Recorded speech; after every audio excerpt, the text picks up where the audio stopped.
Hitman एक बदमाश प्रणाली के साथ। अध्याय 781। प्राणी ने अपने पंजे से एडेलिया के कटाना को विक्षेपित कर दिया। टक्कर से चिंगारियां उड़ी। भारी बल के कारण एडेलिया लगभग कटाना खो बैठी। वह जल्दी से प्राणी के नीचे फिसल गई। एडेलिया के छलांग लगाने पर प्राणी ने जमीन पर रौंद दिया। GRRRHHH। प्राणी ने दहाड़ लगाए। उसने अपने पतले पंख फैलाए।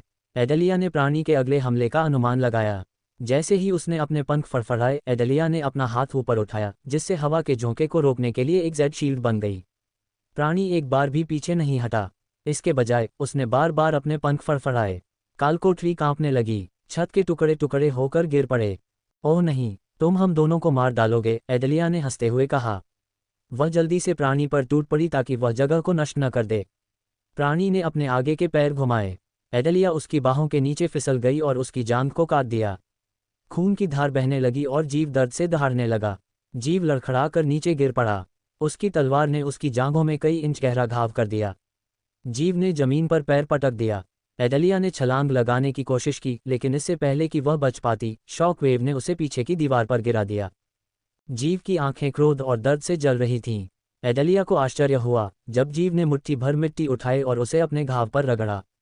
जीव ने मशाल लेकर और अपने घाव को जलाकर एडेलिया को फिर से आश्चर्यचकित कर दिया।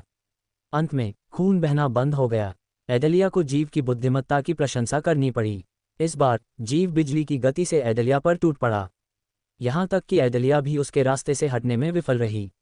नतीजतन जीव ने एडेलिया को एक कीड़े की तरह मारा। बल ने एडेलिया को एक दीवार पर फेंक दिया। उसे खून की खांसी हुई। बिना एक पल भी मुड़े एडेलिया ने जल्दी से अपने स्पेस रिंग से एक उपचार औषधि निकाली और उसे अपने गले से नीचे उतार लिया। उसे तुरंत तरोताजा महसूस हुआ। उसके शरीर पर कट और चोट के निशान मिट गए। उसे उपचार औषधि का उपयोग करते देख प्राणी चीख उठा। उसने अपनी छाती पीट ली, मानो उसे औषधि का उपयोग करने से नफरत हो। क्या तुम उस बदसूरत से नफरत करते हो? एडेलिया ने प्राणी को नाराज किया। एक बार फिर प्राणी पहले से ज्यादा तेजी से उस पर टूट पड़ा। एडेलिया हिली नहीं। इसके विपरीत उसने अपने पैरों को जमीन पर दबाया और स्थिर रही। जब प्राणी ने अपने पंजे घुमाए तो एडेलिया पीछे की ओर झुक गई, पंजों से बचती हुई। लक्ष्य चूकने के बाद प्राणी ने एक सेकंड के लिए अपना संतुलन खो दिया। एडेलिया ने तुरंत प्राणी की पीठ पर छलांग लगाकर इसका इस्तेमाल किया। उसने अपनी चाल को तेज करने के लिए आग ऊर्जा का इस्तेमाल किया। इससे पहले कि प्राणी जवाबी हमला कर पाता, एडेलिया सीधे उसकी पीठ पर गिर गई। उसने कटाना को प्राणी की गर्दन में घुसा दिया। वह उसकी गर्दन को काटने ही वाली थी, तभी प्राणी ऊपर की ओर कूद गया। चूंकि एडेलिया उसकी पीठ पर थी, इसलिए वह छत से बहुत जोर से टकराए। बल ने उसे लगभग अंदर से बाहर कर दिया। वह उसकी पीठ से गिर गई क्योंकि उसका कटाना अभी भी उसकी पीठ में फंसा हुआ था। प्राणी ने जल्दी से एडेलिया को पकड़ लिया और उसे जमीन पर पटक दिया। उसने एक ही लात से एडेलिया को उड़ा दिया। एडेलिया की दृष्टि धुंधली हो गई। उसके नथुने और मुंह से खून बहने लगा। मैं इससे तंग आ चुकी हूँ, एडेलिया खांसी। प्राणी ने एक बार फिर अपनी छाती पीट ली। उसने एडेलिया के उपचार औषधि का उपयोग करने का इंतजार किया। इसके विपरीत एडेलिया ने उपचार औषधि का उपयोग किए बिना खुद को उठाया। उसकी पुतलियां फड़क रही थीं। जब उसने पलक झपकाई तो उसकी मानवीय पुतलियां सांप की तरह खड़ी हो गईं। प्राणी की उग्र निगाह के नीचे एडेलिया का शरीर बदल गया। प्राणी ने करतब में एक कदम पीछे हट लिया। कुछ ही क्षणों में वह मानव से विशाल सांप में बदल गई। वह 9 फीट लंबी थी। हस, एडेलिया ने फुसफुसाया। वह प्राणी की ओर सरक गई। उसने अपने पंजों से एडेलिया पर हमला किया, फिर भी उसके पंजे उसकी त्वचा को छू भी नहीं पाए। उसका शरीर प्राणी के चारों ओर घूम गया। जीव ने छलांग लगाने की कोशिश की, लेकिन एडेलिया ने जीव को चारों ओर से घेर लिया। जीव फंस गया था। उसने धीरे धीरे जीव को अपने शरीर से दबाया। ग्रर जीव ने दहाड़ लगाई और अपने पंजों को बाएं दाएं हिंसक तरीके से घुमाया। एडेलिया को कुछ भी महसूस नहीं हुआ। उसकी त्वचा के छिलके स्टील जैसे थे। जीव ने चाहे जितनी भी कोशिश की हो, वह एडेलिया को नुकसान नहीं पहुंचा सका। जीव की दहाड़ धीरे धीरे चीख में बदल गई। उसकी आंखें दर्द से चमक उठीं। धीरे धीरे एडेलिया ने जीव की हड्डियों को कुचल दिया। जितना ज्यादा वह जीव को दबाती, उतनी ही तेज आवाज आती। जीव की चीख धीरे धीरे कम होती गई। धीरे धीरे जीव ने हिलना बंद कर दिया। उसके शरीर के हर छिद्र से खून बहने लगा। अचानक जीव के शरीर से खून की एक धार बह निकली। जीव का शरीर टेढ़ा लग रहा था। एडेलिया ने अपना सिर जीव के ऊपर घुमाया। उसने धीरे धीरे अपना मुंह खोला और उसके मुंह से जैद का धुआं निकल रहा था। जैद के धुएं ने जीव को घेर लिया। धीरे धीरे उसका शरीर राख में बदल गया। एडेलिया का कटाना खनकती हुई आवाज के साथ नीचे गिर गया। आखिरकार एडेलिया ने खुद को वापस अपने मानव रूप में बदल लिया। वह प्राणी राख के एक गर्म ढेर में बदल गया। बदसूरत कमीना, एडेलिया ने हंसते हुए कहा। उसने कटाना उठाया और उसे खोल दिया। प्राणी को मारने के बाद एडेलिया ने अपनी यात्रा फिर से शुरू की। प्राणी ने उसे एहसास दिलाया कि यह जगह उसके शुरुआती अनुमान से कहीं ज्यादा खतरनाक है। वह सतर्क हो गई, अपने आसपास के माहौल पर ध्यान केंद्रित किया। सौभाग्य से मशालों ने उसे और आगे बढ़ाया। एक बार फिर सब कुछ शांत हो गया। उस पर एक बिंदु गिरने की आवाज़ भी घंटी की तरह लगती।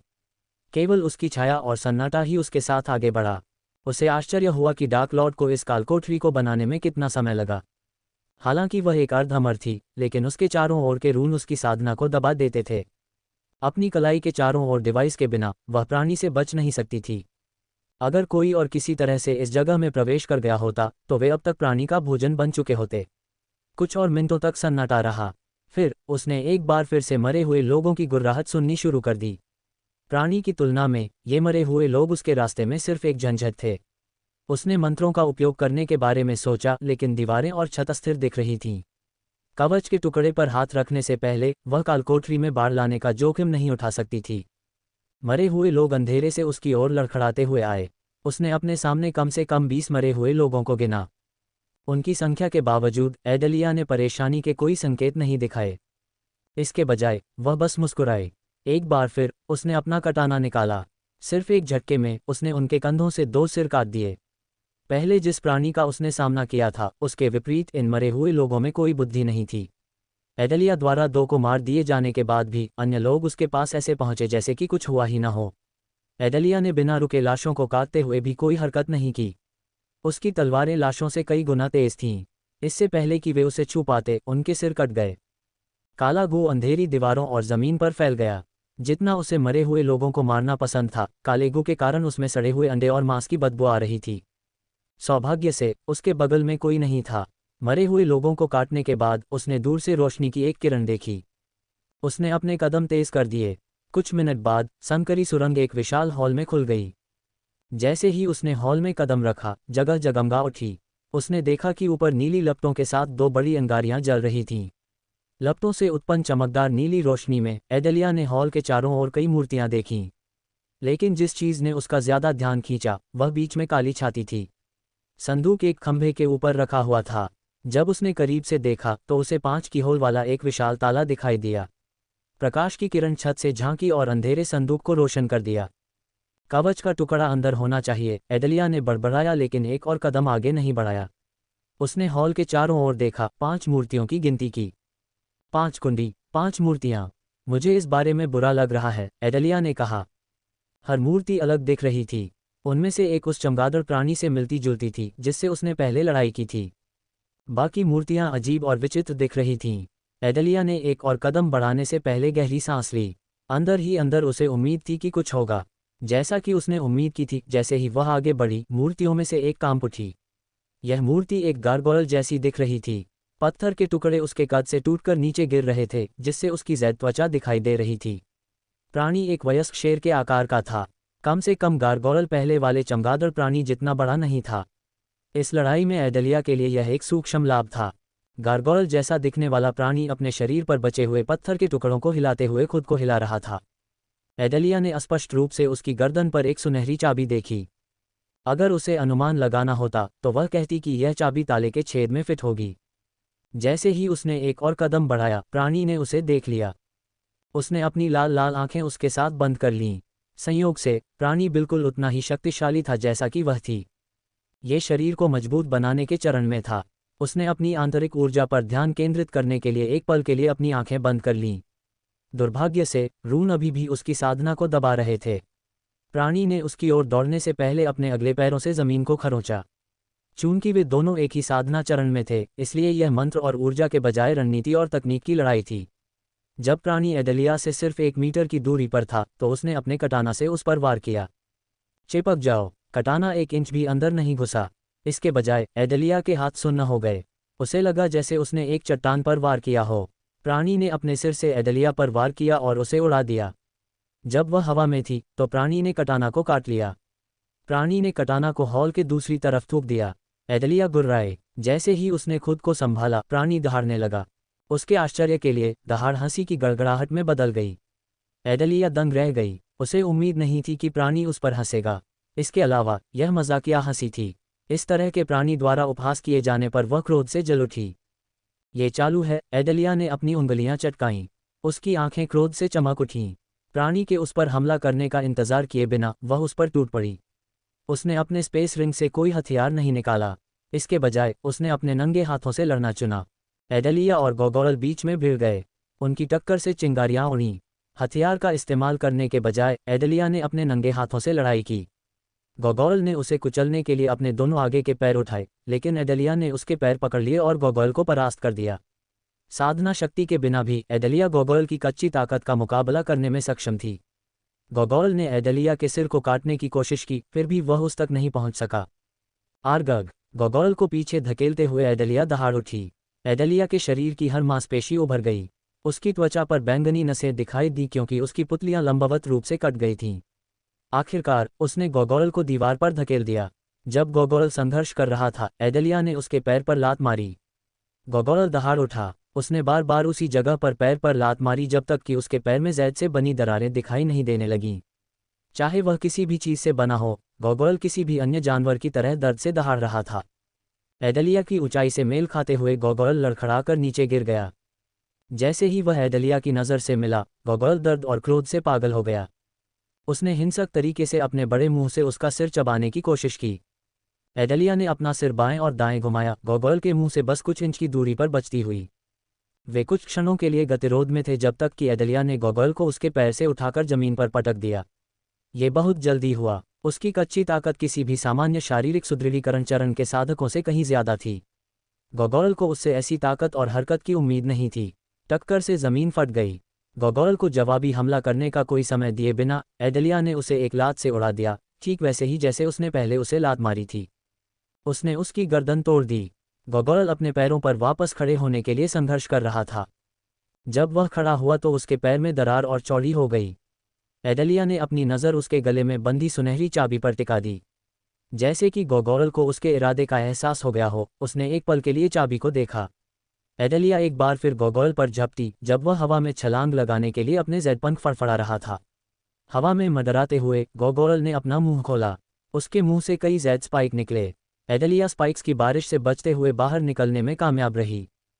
तुम्हारे पास कुछ तरकीबें हैं, हो? एडेलिया ने हंसते हुए कहा। एक ही छलांग के साथ वह हवा में उछल गई। हवा में ही उसने गोगोरल के चेहरे पर मुक्का मारा। जब वह पहली बार गोगोरल के जेड चेहरे से मिला तो ऐसा लगा जैसे विस्फोट हो गया हो।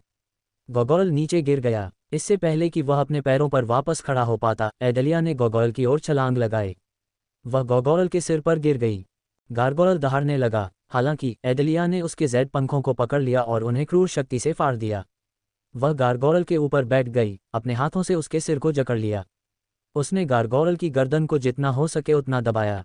धीरे धीरे गारगोरल की गर्दन के चारों ओर दरारें बनने लगीं। उसने खड़े होने की कोशिश की लेकिन असफल रहा। एडेलिया उसे नीचे धकेलती रही और उसकी गर्दन को दबाती रही। दरारें और चौड़ी होती गईं जब तक कि जैद के टुकड़े उसके शरीर से नीचे नहीं गिर गए। जैसे ही उसकी आंखों की चमक धीरे धीरे फीकी पड़ने लगी, गारगोरल के पैर लड़खड़ा गए। थोड़ी देर बाद और भी जैद के टुकड़े नीचे गिर गए। जल्द ही उसका सिर बिना किसी प्राण के हिलने लगा।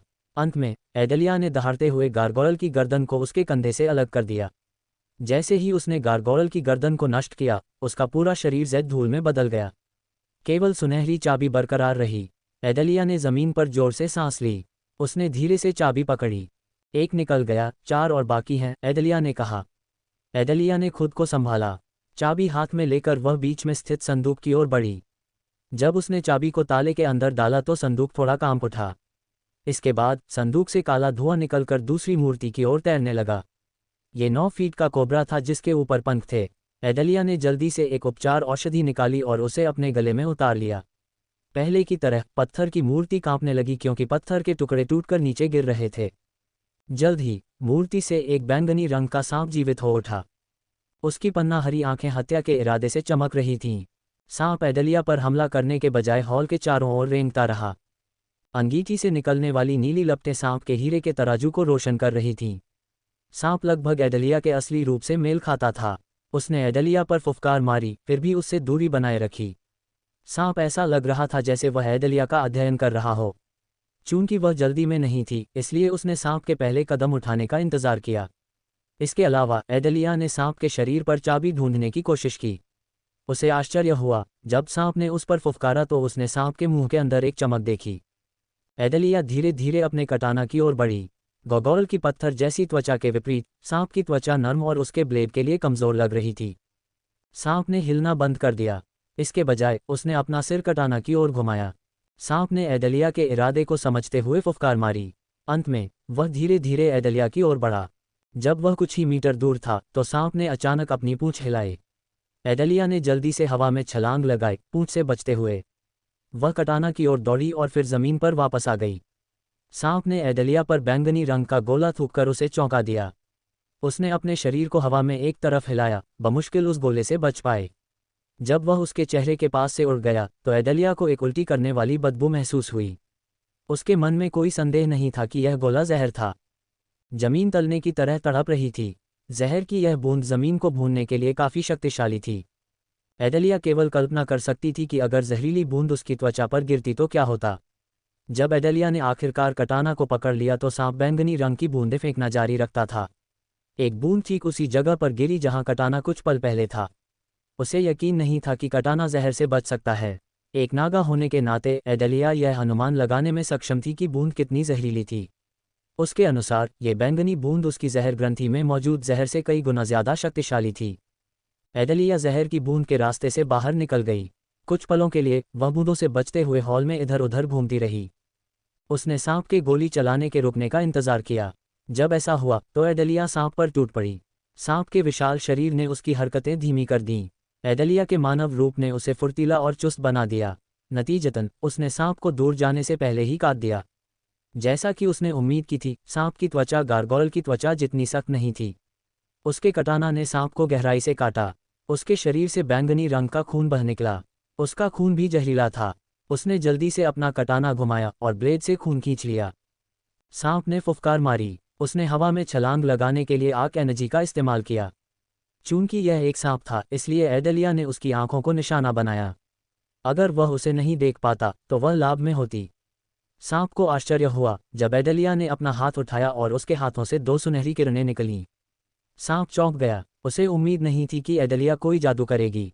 अपनी कलाई पर लगे उपकरण की बदौलत उसने जादू किया। दोनों किरणें सांप की आंखों में घुस गईं। GRRHHHHH। सांप दर्द से दहाड़ा। उसकी चीख ने एडेलिया के कान के पर्दे को लगभग फाड़ दिया। सांप का शरीर हिंसक रूप से हिल गया। एडेलिया ने आर्क एनर्जी से अपनी गति बढ़ाकर अपना लाभ उठाया। वह सांप के चारों ओर उड़ी और बार बार सांप को काटती रही। दुर्भाग्य से सांप इतना मोटा था कि एक बार में उसका सिर काटना संभव नहीं था। इसलिए उसे बार बार उसकी गर्दन के चारों ओर काटना पड़ा, एक बार में एक छोटा सा कट। अचानक सांप ने जहरीला बादल फेंकना शुरू कर दिया। जहर के बैंगनी बादल ने पूरे हॉल को घेर लिया। एक पल के लिए एडेलिया का गला जलने लगा और उसकी दृष्टि धुंधली हो गई। उसने बस एक सूंघ ही ली और जहर ने पहले ही उसके शरीर को प्रभावित कर दिया।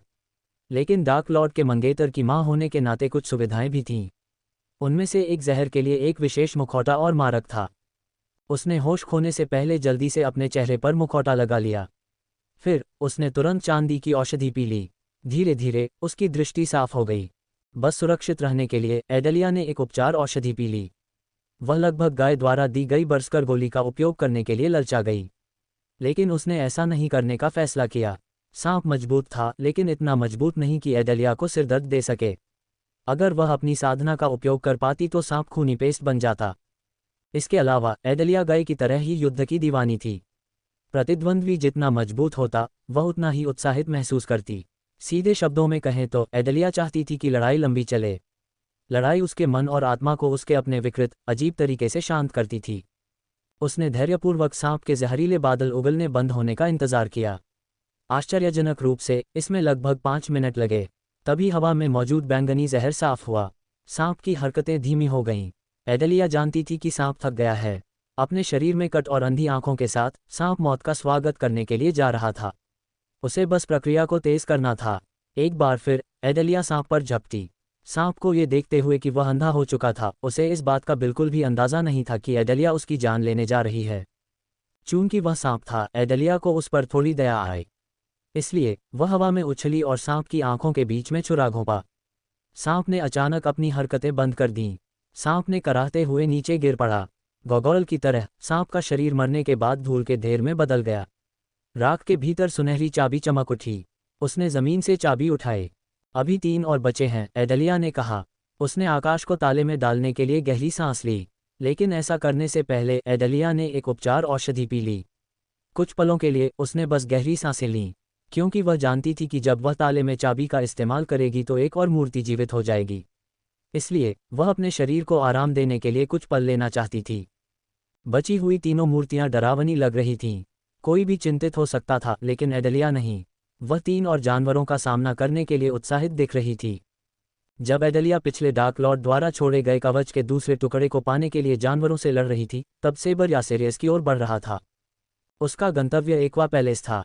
सैडी को किसी मूल्यवान वस्तु के बारे में जानकारी मिली जिसकी नीलामी होने वाली थी। आश्चर्यजनक रूप से इस वस्तु का डार्क लॉर्ड से किसी तरह का संबंध था। इसलिए डार्क क्वीन के आदेश के तहत सेबर नीलामी में शामिल हुआ। चूंकि डार्क लॉर्ड अपने स्वर्गीय क्लेश में था, इसलिए सेबर को छोड़कर उसके अधिकांश अधीनस्थ तैरते हुए पहाड़ पर थे।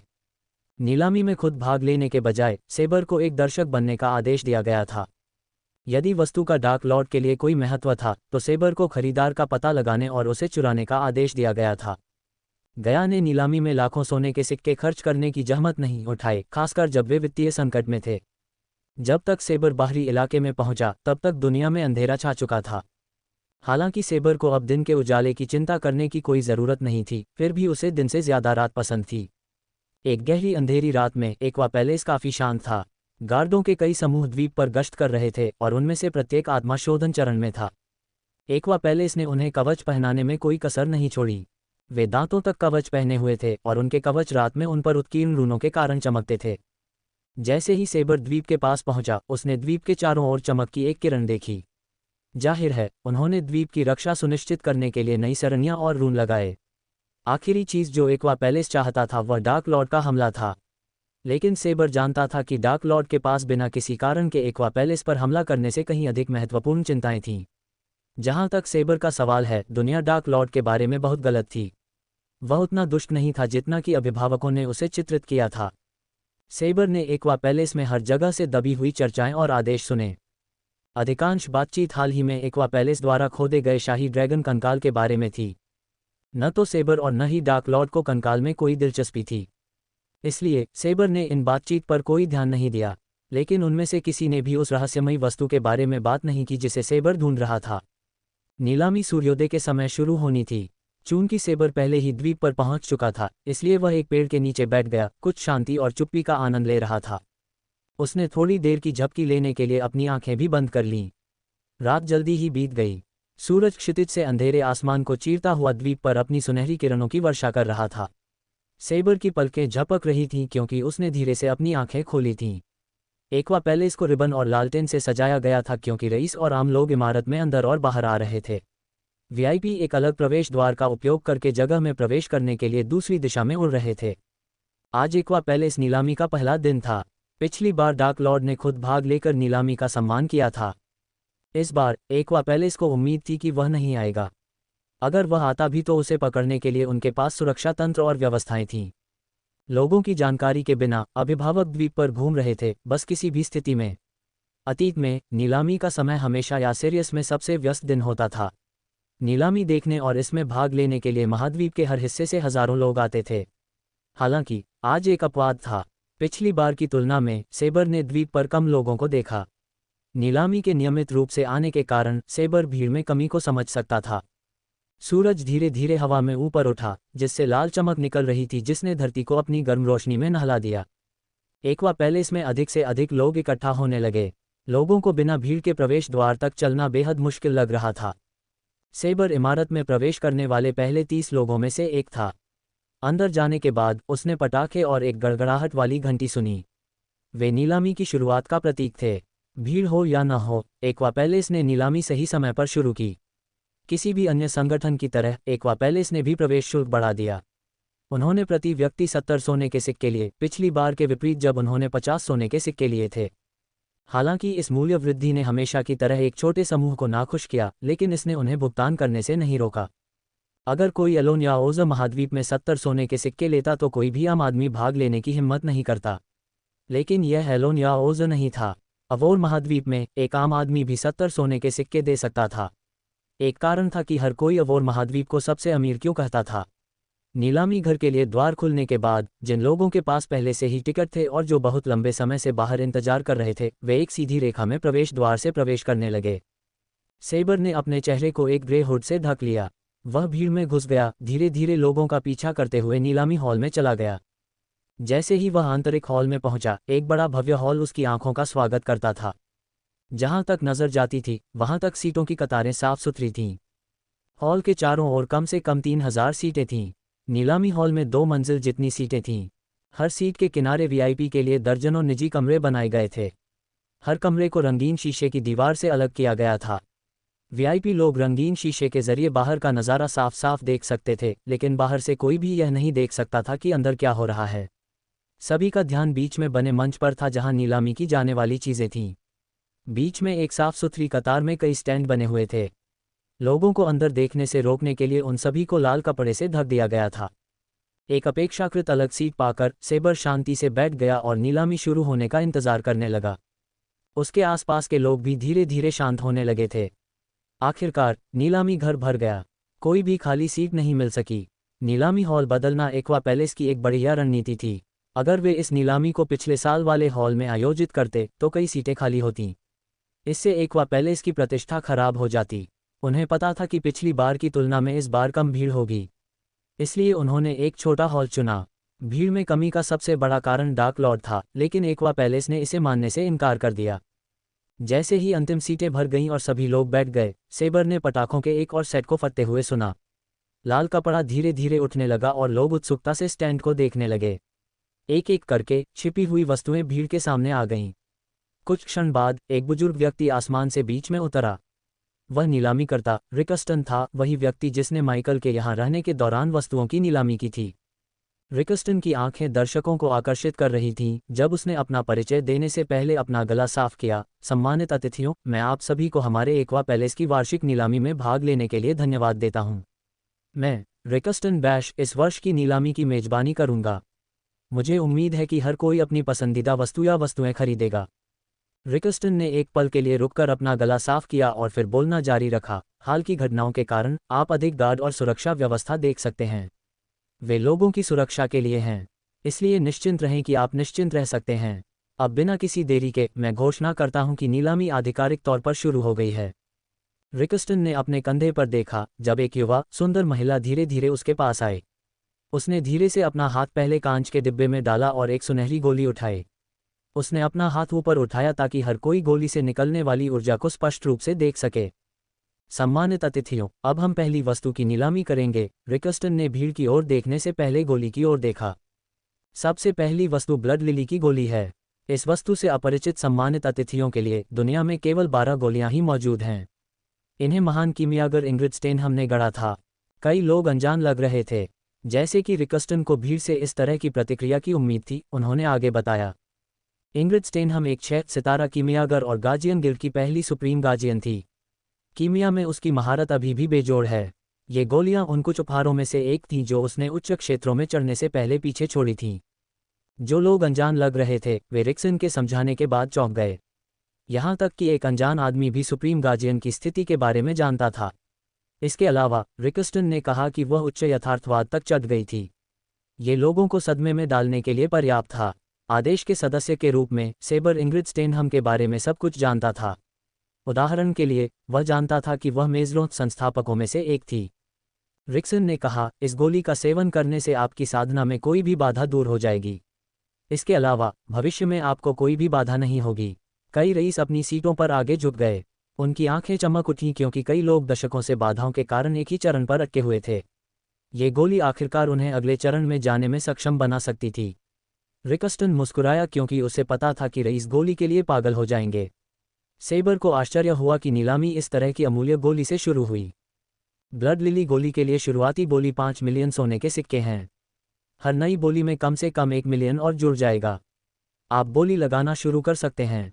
रिकस्टन की गड़गड़ाहट भरी आवाज़ पूरे हॉल में गूंज उठी। 6 मिलियन, 8 मिलियन, 9 मिलियन, जैसा कि रिकस्टन ने उम्मीद की थी, रईस गोली के लिए भूखे कुत्तों की तरह लड़े। कुछ ही मिनटों में गोली की कीमत 5 मिलियन से 15 मिलियन हो गई। ये कीमत उनके जीवन में कोई बाधा न होने की तुलना में कुछ भी नहीं थी। सेबर ने शांति से रईसों को गोलियों के लिए लड़ते हुए देखा और उसके चेहरे पर एक हल्की मुस्कान थी। जब उनके पास डार्क लॉर्ड था तो ऑर्डर को ऐसी गोली की कोई ज़रूरत नहीं थी। भयंकर लड़ाई के बाद गोली की बोतल 25 मिलियन सोने के सिक्कों में सबसे ऊंची बोली लगाने वाले को बेच दी गई। सेबर की नज़र रिकस्टन के पीछे पड़ी वस्तुओं पर थी। उनमें से किसी का भी डार्क लॉर्ड से कोई संबंध नहीं था। शायद वह गलत था, लेकिन उसके पास इंतजार करना ही एकमात्र विकल्प था। सेबर की गर्दन पर पेंडेंट मंद रूप से चमक रहा था, जब गया अंधेरे समुद्र से पेंडेंट के माध्यम से नीलामी को देख रहा था।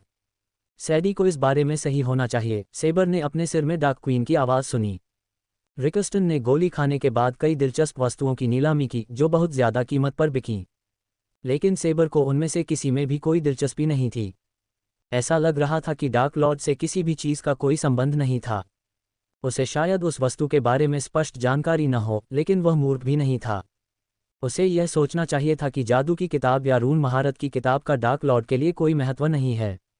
नीलामी 1 और घंटे तक जारी रही, जब तक कि रिकस्टन ने आगे बढ़ने से पहले एक छोटा ब्रेक लेने की घोषणा नहीं की।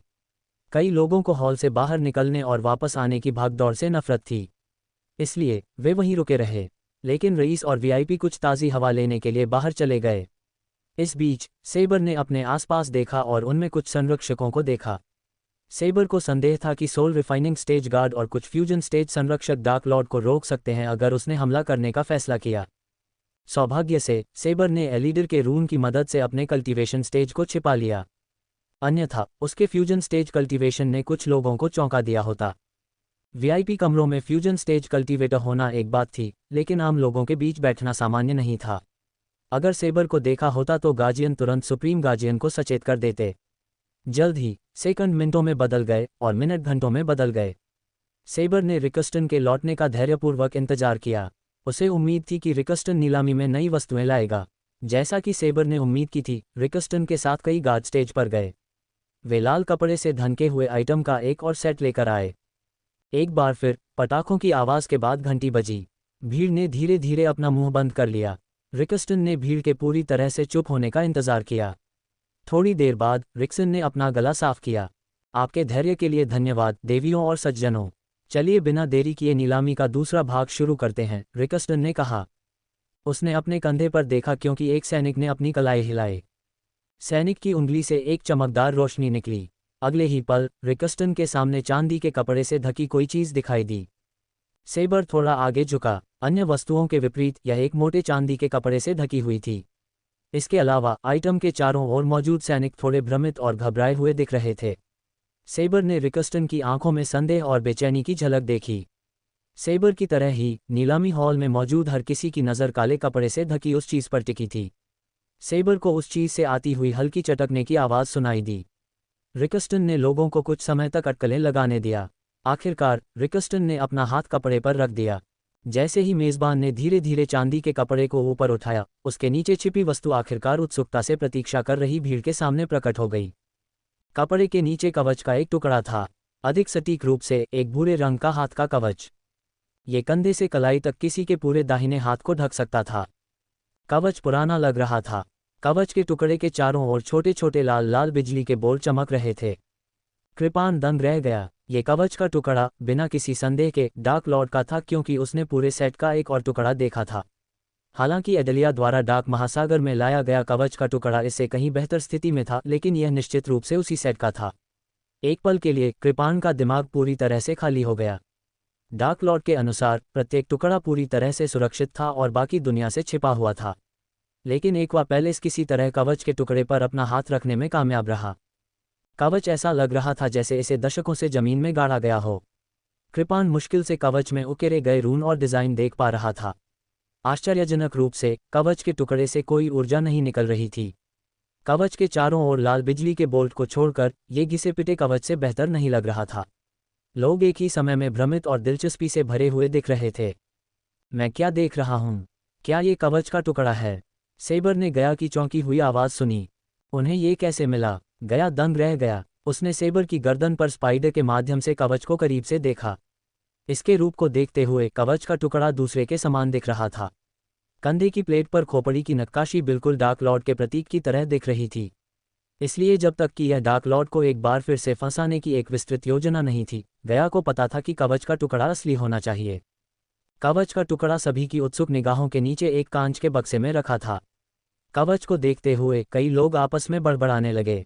ये किस तरह का कवच है? ये काफी घिसा पिटा लग रहा है। बाकी कवच सेट कहाँ है?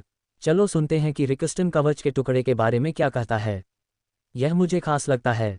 हाँ, इसके चारों ओर बिजली के बोल्ट देखें। लाल बिजली, ये निश्चित रूप से कुछ खास है।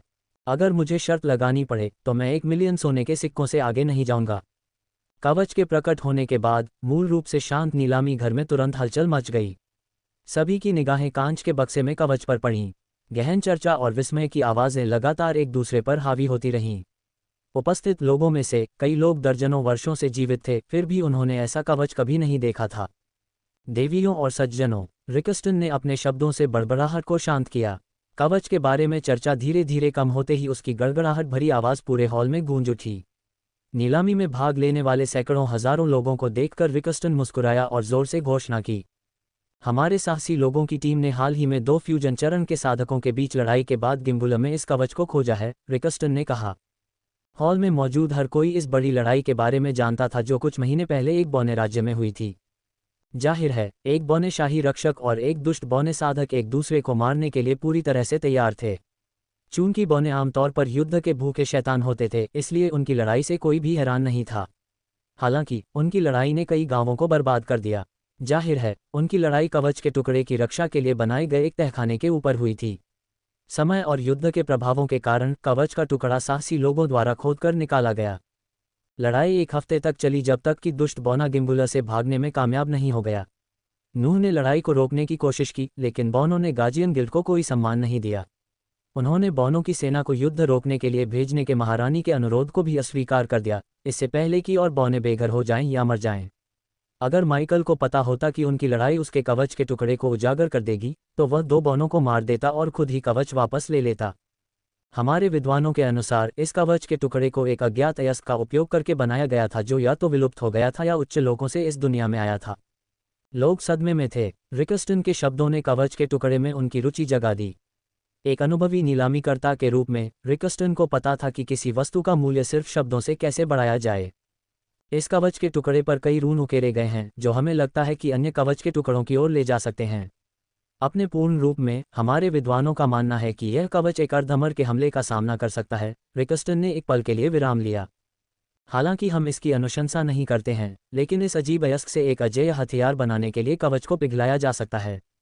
मैं उस कमीने को मार डालूंगा। रिकस्टन की बातें सुनकर गया ने दहाड़ लगाए। कवच के टुकड़े को पिघलाने के विचार से ही गया का खून खौल उठा। जैसा कि आप देख सकते हैं, ये कवच लाल बिजली के ये बोल्ट बनाता है। मुझे विश्वास था कि अगर हमारे पास और समय होता तो हम कवच के रहस्यों को उजागर कर सकते थे, लेकिन एक बार पहले इसने फैसला किया है कि यह हमारे हाथों से बेहतर है, रिकस्टन ने कहा। उन्होंने यह नहीं बताया कि उनके विद्वान कवच के टुकड़े के बारे में कुछ भी सीखने में पूरी तरह विफल रहे। वे किसी से भी बेहतर जानते थे कि यह कवच बाकी टुकड़ों के बिना बेकार था। वास्तव में एक बार पहले इसने कवच का युद्ध परीक्षण भी नहीं किया था। उन्हें डर था कि कवच के टुकड़े पर कोई भी हमला इसे पूरी तरह से नष्ट कर देगा। इस प्रकार कवच के टुकड़े को एक कबाड़ बना दिया। दूसरे शब्दों में, डार्क लॉर्ड ने यह सुनिश्चित किया कि अगर कोई किसी तरह कवच का टुकड़ा पाने में कामयाब भी हो जाता है, तो वह इसका इस्तेमाल बिल्कुल भी नहीं कर पाएगा। एक बार पहले इसका एक नियम था कि वे किसी भी अज्ञात खंडहर से निकाले गए कवच को न पहने। उन्होंने ये नियम तब बनाया जब एक बार पैलेस में किसी ने एक शक्तिशाली एल्वेन चुड़ैल द्वारा शापित कवच पहना था।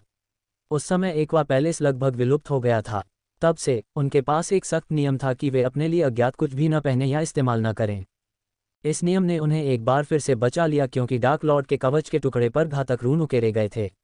अगर किसी और ने कवच पहना होता तो वे धूल में मिल जाते।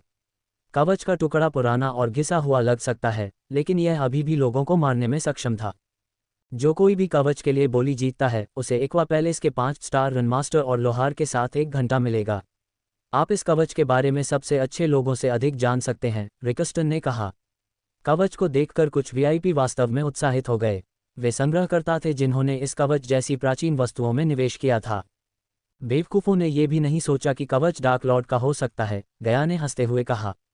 लेकिन वह उन्हें दोष भी नहीं दे सकती थी। पिछले डार्क लॉर्ड ने समयरेखा को रीसेट करने से पहले इन कवच के टुकड़ों को छोड़ दिया था।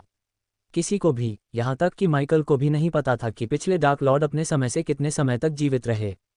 पिछले डार्क लॉर्ड के साथ क्या हुआ, यह माइकल के जीवन का सबसे बड़ा रहस्य था। सौभाग्य से एडेलिया पिछले डार्क लॉर्ड के जीवन का पता लगाने के एक कदम करीब थी। चलो कवच के टुकड़े के लिए बोली शुरू करते हैं। शुरुआती कीमत 3 मिलियन सोने के सिक्के हैं। प्रत्येक बोली में 2 मिलियन की वृद्धि होनी चाहिए। 6 मिलियन। वीआईपी कमरे से किसी ने कवच के लिए बोली लगाई। कवच के टुकड़े को अपनी नज़रों से ओझल मत होने देना, सेबर।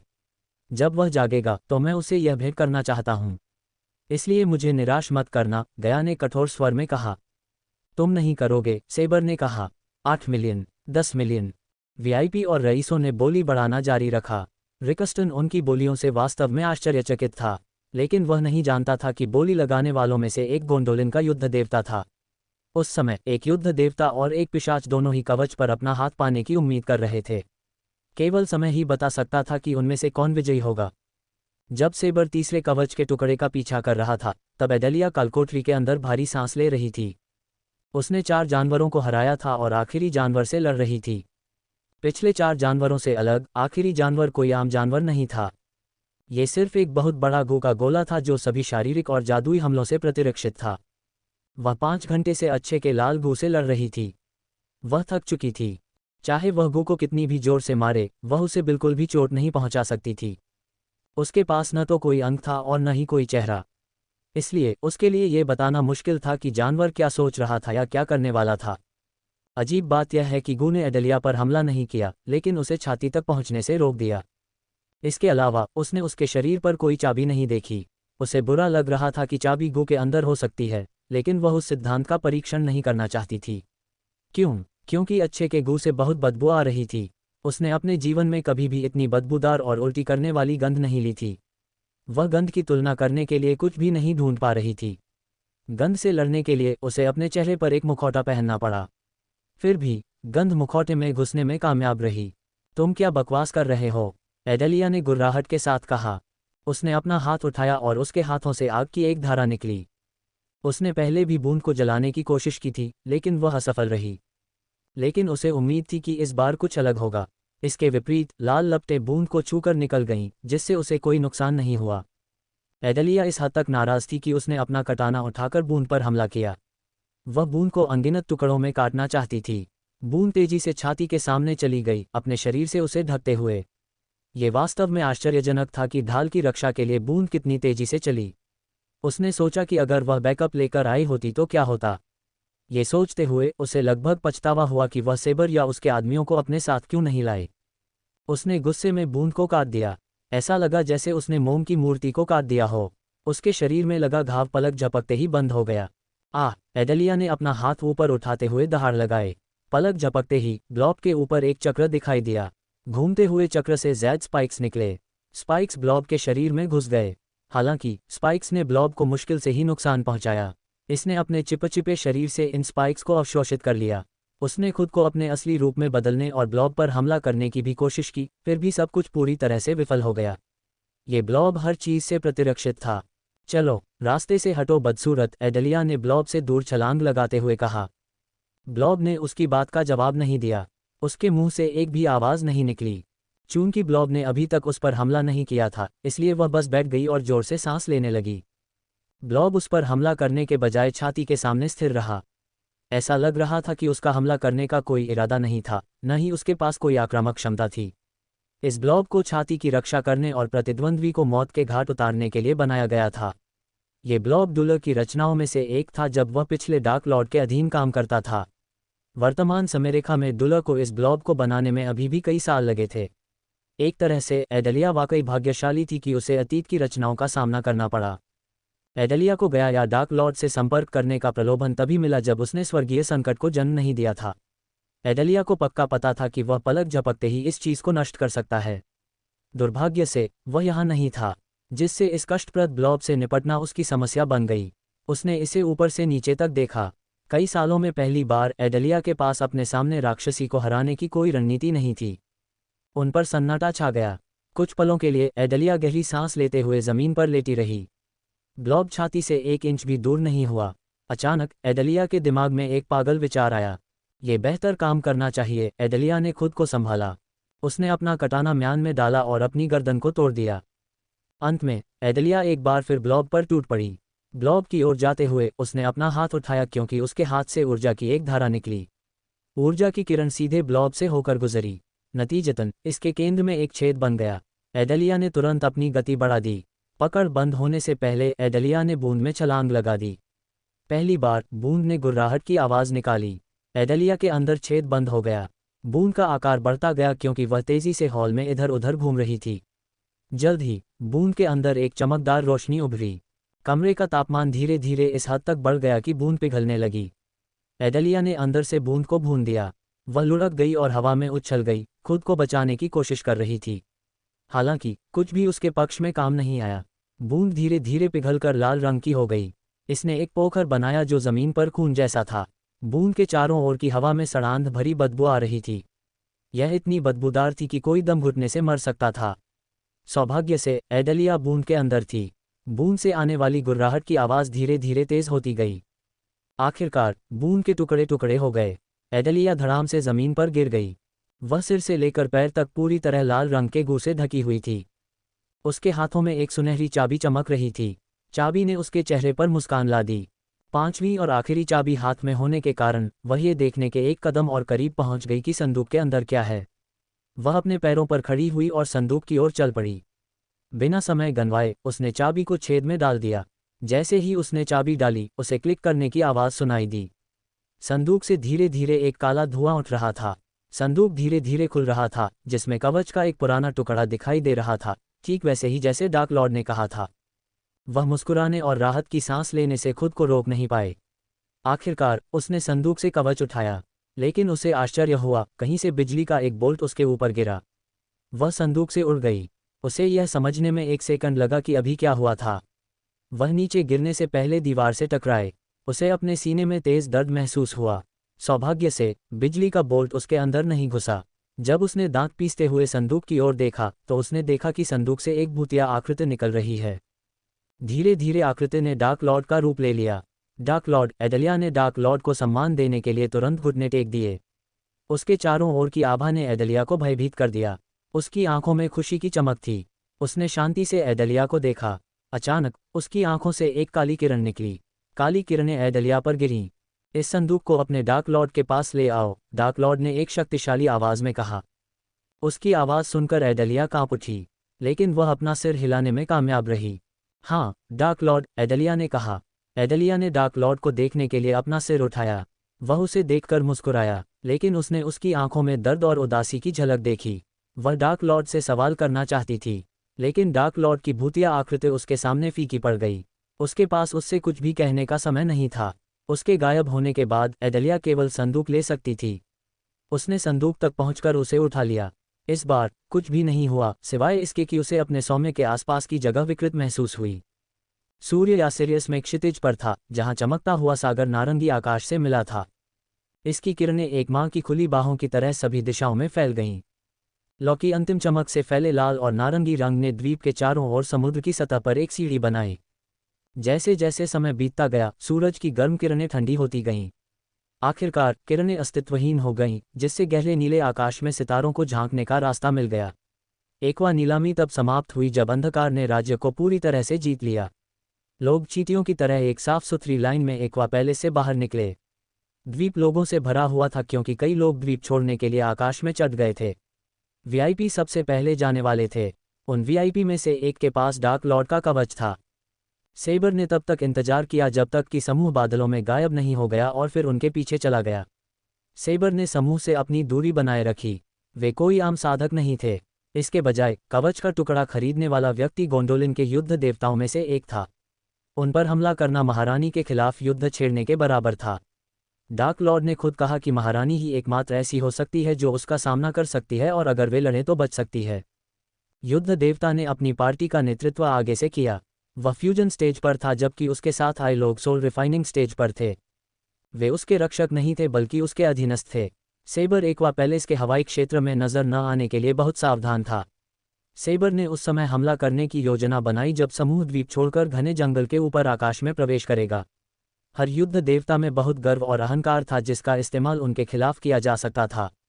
अगर सेबर ने उन पर हमला किया और उनके नीचे जंगल में भाग गया तो युद्ध देवता बिना किसी संदेह के सेबर का पीछा करेंगे। उस समय सेबर अंधेरे और जंगल का उपयोग करके समूह को एक एक करके खत्म कर सकता था। अपने दिमाग में एक मोटा प्लान लेकर सेबर समूह का पीछा करता रहा। उसने छिपने के लिए बादलों का इस्तेमाल किया। उनमें से कितने हैं? सेबर ने गया को सुना। मैंने 7 गिने हैं, सेबर ने कहा। उन्हें मारने की कोशिश मत करो। हम अभी महारानी से दुश्मनी नहीं करना चाहते, लेकिन अगर तुम्हें करना ही पड़े तो उन सभी को मार डालो और पीछे कुछ भी ऐसा मत छोड़ो जिसका इस्तेमाल हमें ट्रैक करने के लिए किया जा सके, गया ने कहा। ये हो जाएगा, डार्क क्वीन। सेबर को भरोसा था कि अगर ज़रूरत पड़ी तो वह उन सभी को मार डालेगा। हालांकि वह उसके आदेश के कारण उन्हें मारने की कोशिश नहीं करेगा। जब वह समूह का पीछा कर रहा था तो वे अचानक रुक गए। तुम कब तक हमारा पीछा करने की योजना बना रहे हो? सेबर ने एक शांत लेकिन प्रभावशाली आवाज़ सुनी। सेबर को आश्चर्य हुआ कि युद्ध देवता ने उसे देखा था। एक पिशाच के रूप में वह अंधेरे में लोगों का पीछा करने में माहिर था, लेकिन युद्ध देवता ने उसे किसी तरह से पा लिया। सेबर घबराया नहीं। डार्क लॉर्ड हमेशा कहते थे कि संकट के समय घबराने से कुछ नहीं होता। सेबर को वे शब्द याद आ गए। जैसे ही युद्ध देवता की टोली धीरे धीरे पीछे मुड़ी, उसने उड़ना बंद कर दिया। इस समूह का नेता गोंडोलिन का युद्ध देवता था। कोई नहीं जानता था कि महारानी के पास कितने युद्ध देवता थे, लेकिन लोगों को लगा कि 7 हैं। सेबर जिसका पीछा कर रहा था वह उनमें से एक था। जब माइकल 1 साल पहले नीलामी में शामिल हुआ तो उसकी मुलाकात एक और युद्ध देवता से हुई। उनकी संख्या के बावजूद उनमें से प्रत्येक अत्यंत शक्तिशाली था। उन्होंने खुद को युद्ध देवता कहलाना नहीं चुना। इसके बजाय लोगों ने उन्हें ऐसा ही कहा और समय के साथ ये नाम उनके साथ जुड़ गया। तुम कौन हो, इससे मुझे कोई फर्क नहीं पड़ता।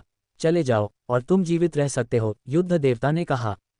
उसके ज्वलंत लाल बाल हवा में लहरा रहे थे। उसकी आंखें जोश और शक्ति से इतनी चमकीली जल रही थीं कि सेबर को लगभग लगा कि किसी ने उनके अंदर ज्वाला जला दी है।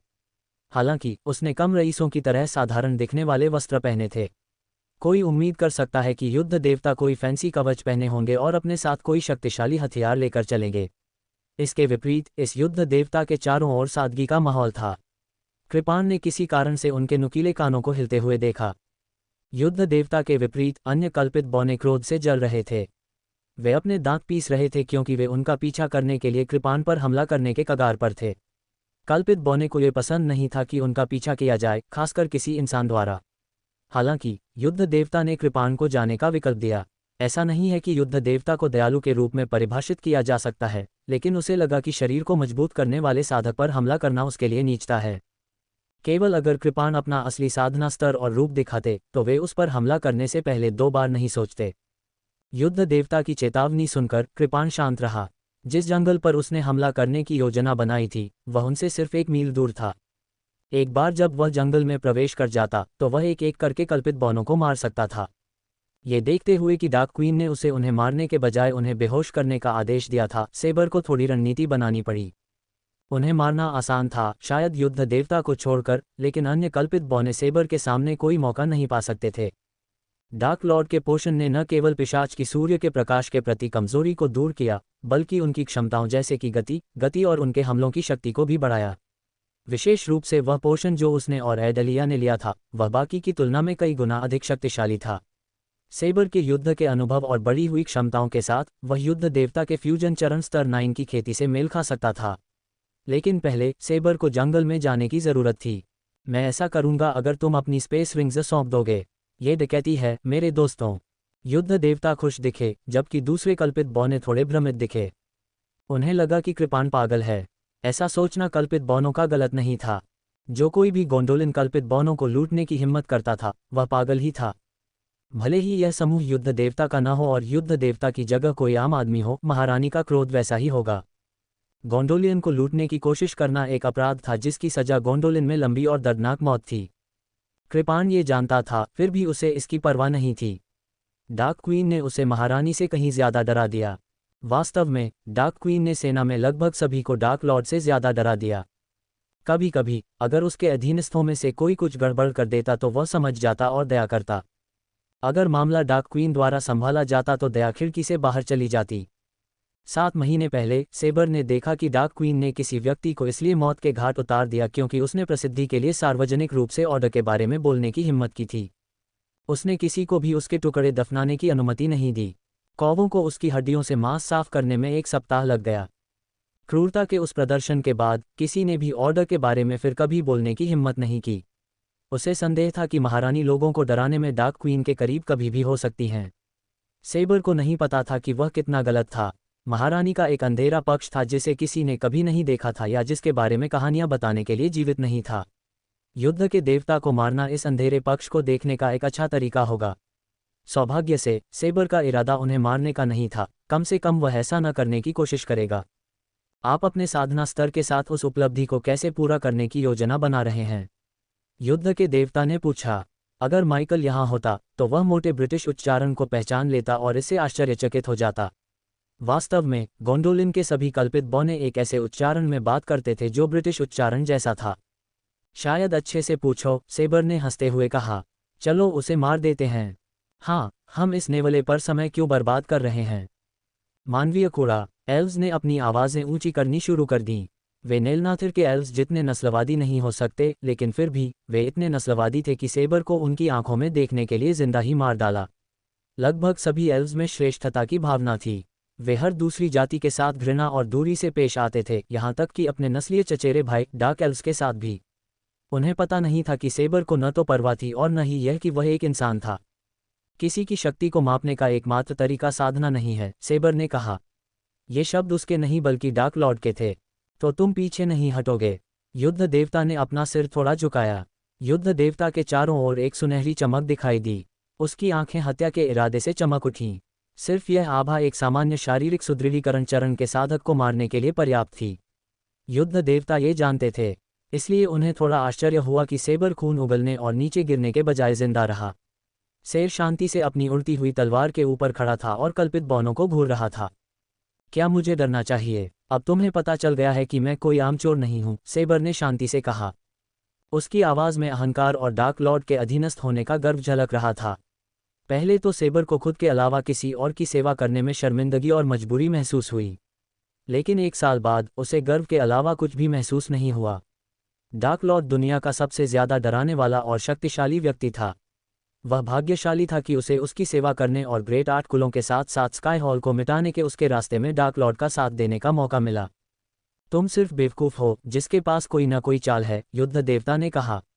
वह बेपरवाह था। जब तक कि यह चोर आधा अमर न हो, युद्ध देवता को उसे मारने में कोई परेशानी नहीं थी। उसे खत्म कर दो, युद्ध देवता ने कहा। उसने खुद सेबर पर हमला करने की जहमत नहीं उठाई। इसके बजाय उसने अपने एक गुर्गे को सेबर से निपटने दिया। एल्फ ने सेबर की ओर मंडराने से पहले अपनी उंगलियां चटकाईं। चूंकि वह आत्मा शोधन चरण में था, इसलिए उसने सोचा कि वह सेबर का सामना कर सकता है। कृपाण शांत पानी की तरह शांत रहा। जब योगिनी उसके पास आई तो उसने कृपाण की गर्दन पकड़ ली। कृपाण धीरे धीरे छटपटाया और जंगल की ओर पीठ कर ली। योगिनी ने अपनी मुट्ठी भींच ली। दुनिया में लगभग हर कोई कल्पित बौनों और उनके अहंकार के बारे में जानता था। वे अपने दुश्मनों को मारने से पहले उनके साथ खेलना पसंद करते थे, खासकर कमजोर लोगों को। चूंकि कृपाण ने शरीर को मजबूत बनाने का नाटक किया था, इसलिए योगिनी ने खुशी से मुस्कुराया। उसने अपनी मुट्ठी बांधी और कृपाण की छाती पर मुक्का मारा। योगिनी की मुट्ठी कृपाण की छाती पर लगी तो एक तेज आवाज गूंजी। कृपाण उड़ गया। योगिनी ने कृपाण को जंगल की ओर उड़ते हुए देखा। कृपाण ने जानबूझकर जंगल में उड़कर स्थिति का फायदा उठाया। वह छतरी से टकराया, जिससे कई शाखाएं टूट गईं। युद्ध देवता की नज़र ठंडी हो गई। जो तुमने शुरू किया है उसे पूरा करो, युद्ध देवता ने जानलेवा लहजे में कहा। सिर्फ उसकी आवाज़ ही कल्पित बौनों को कांपने के लिए काफ़ी थी। मैं उसका सिर लेकर लौटूंगा, एल्फ ने कहा जिसने सेबर को मुक्का मारा था। एल्फ तुरंत सेबर के पीछे पीछे जंगल में उड़ गया। एल्फ के पत्ते में गायब हो जाने के बाद युद्ध देवता ने अपनी नज़र दूसरे कल्पित बौनों की ओर घुमाई। चलो उसकी मदद करो, उसके सिर के साथ आओ या बिल्कुल मत आओ, युद्ध देवता शैतान की तरह मुस्कुराया। कल्पित बौने 1 सेकंड भी और रुकने की हिम्मत नहीं कर पाए।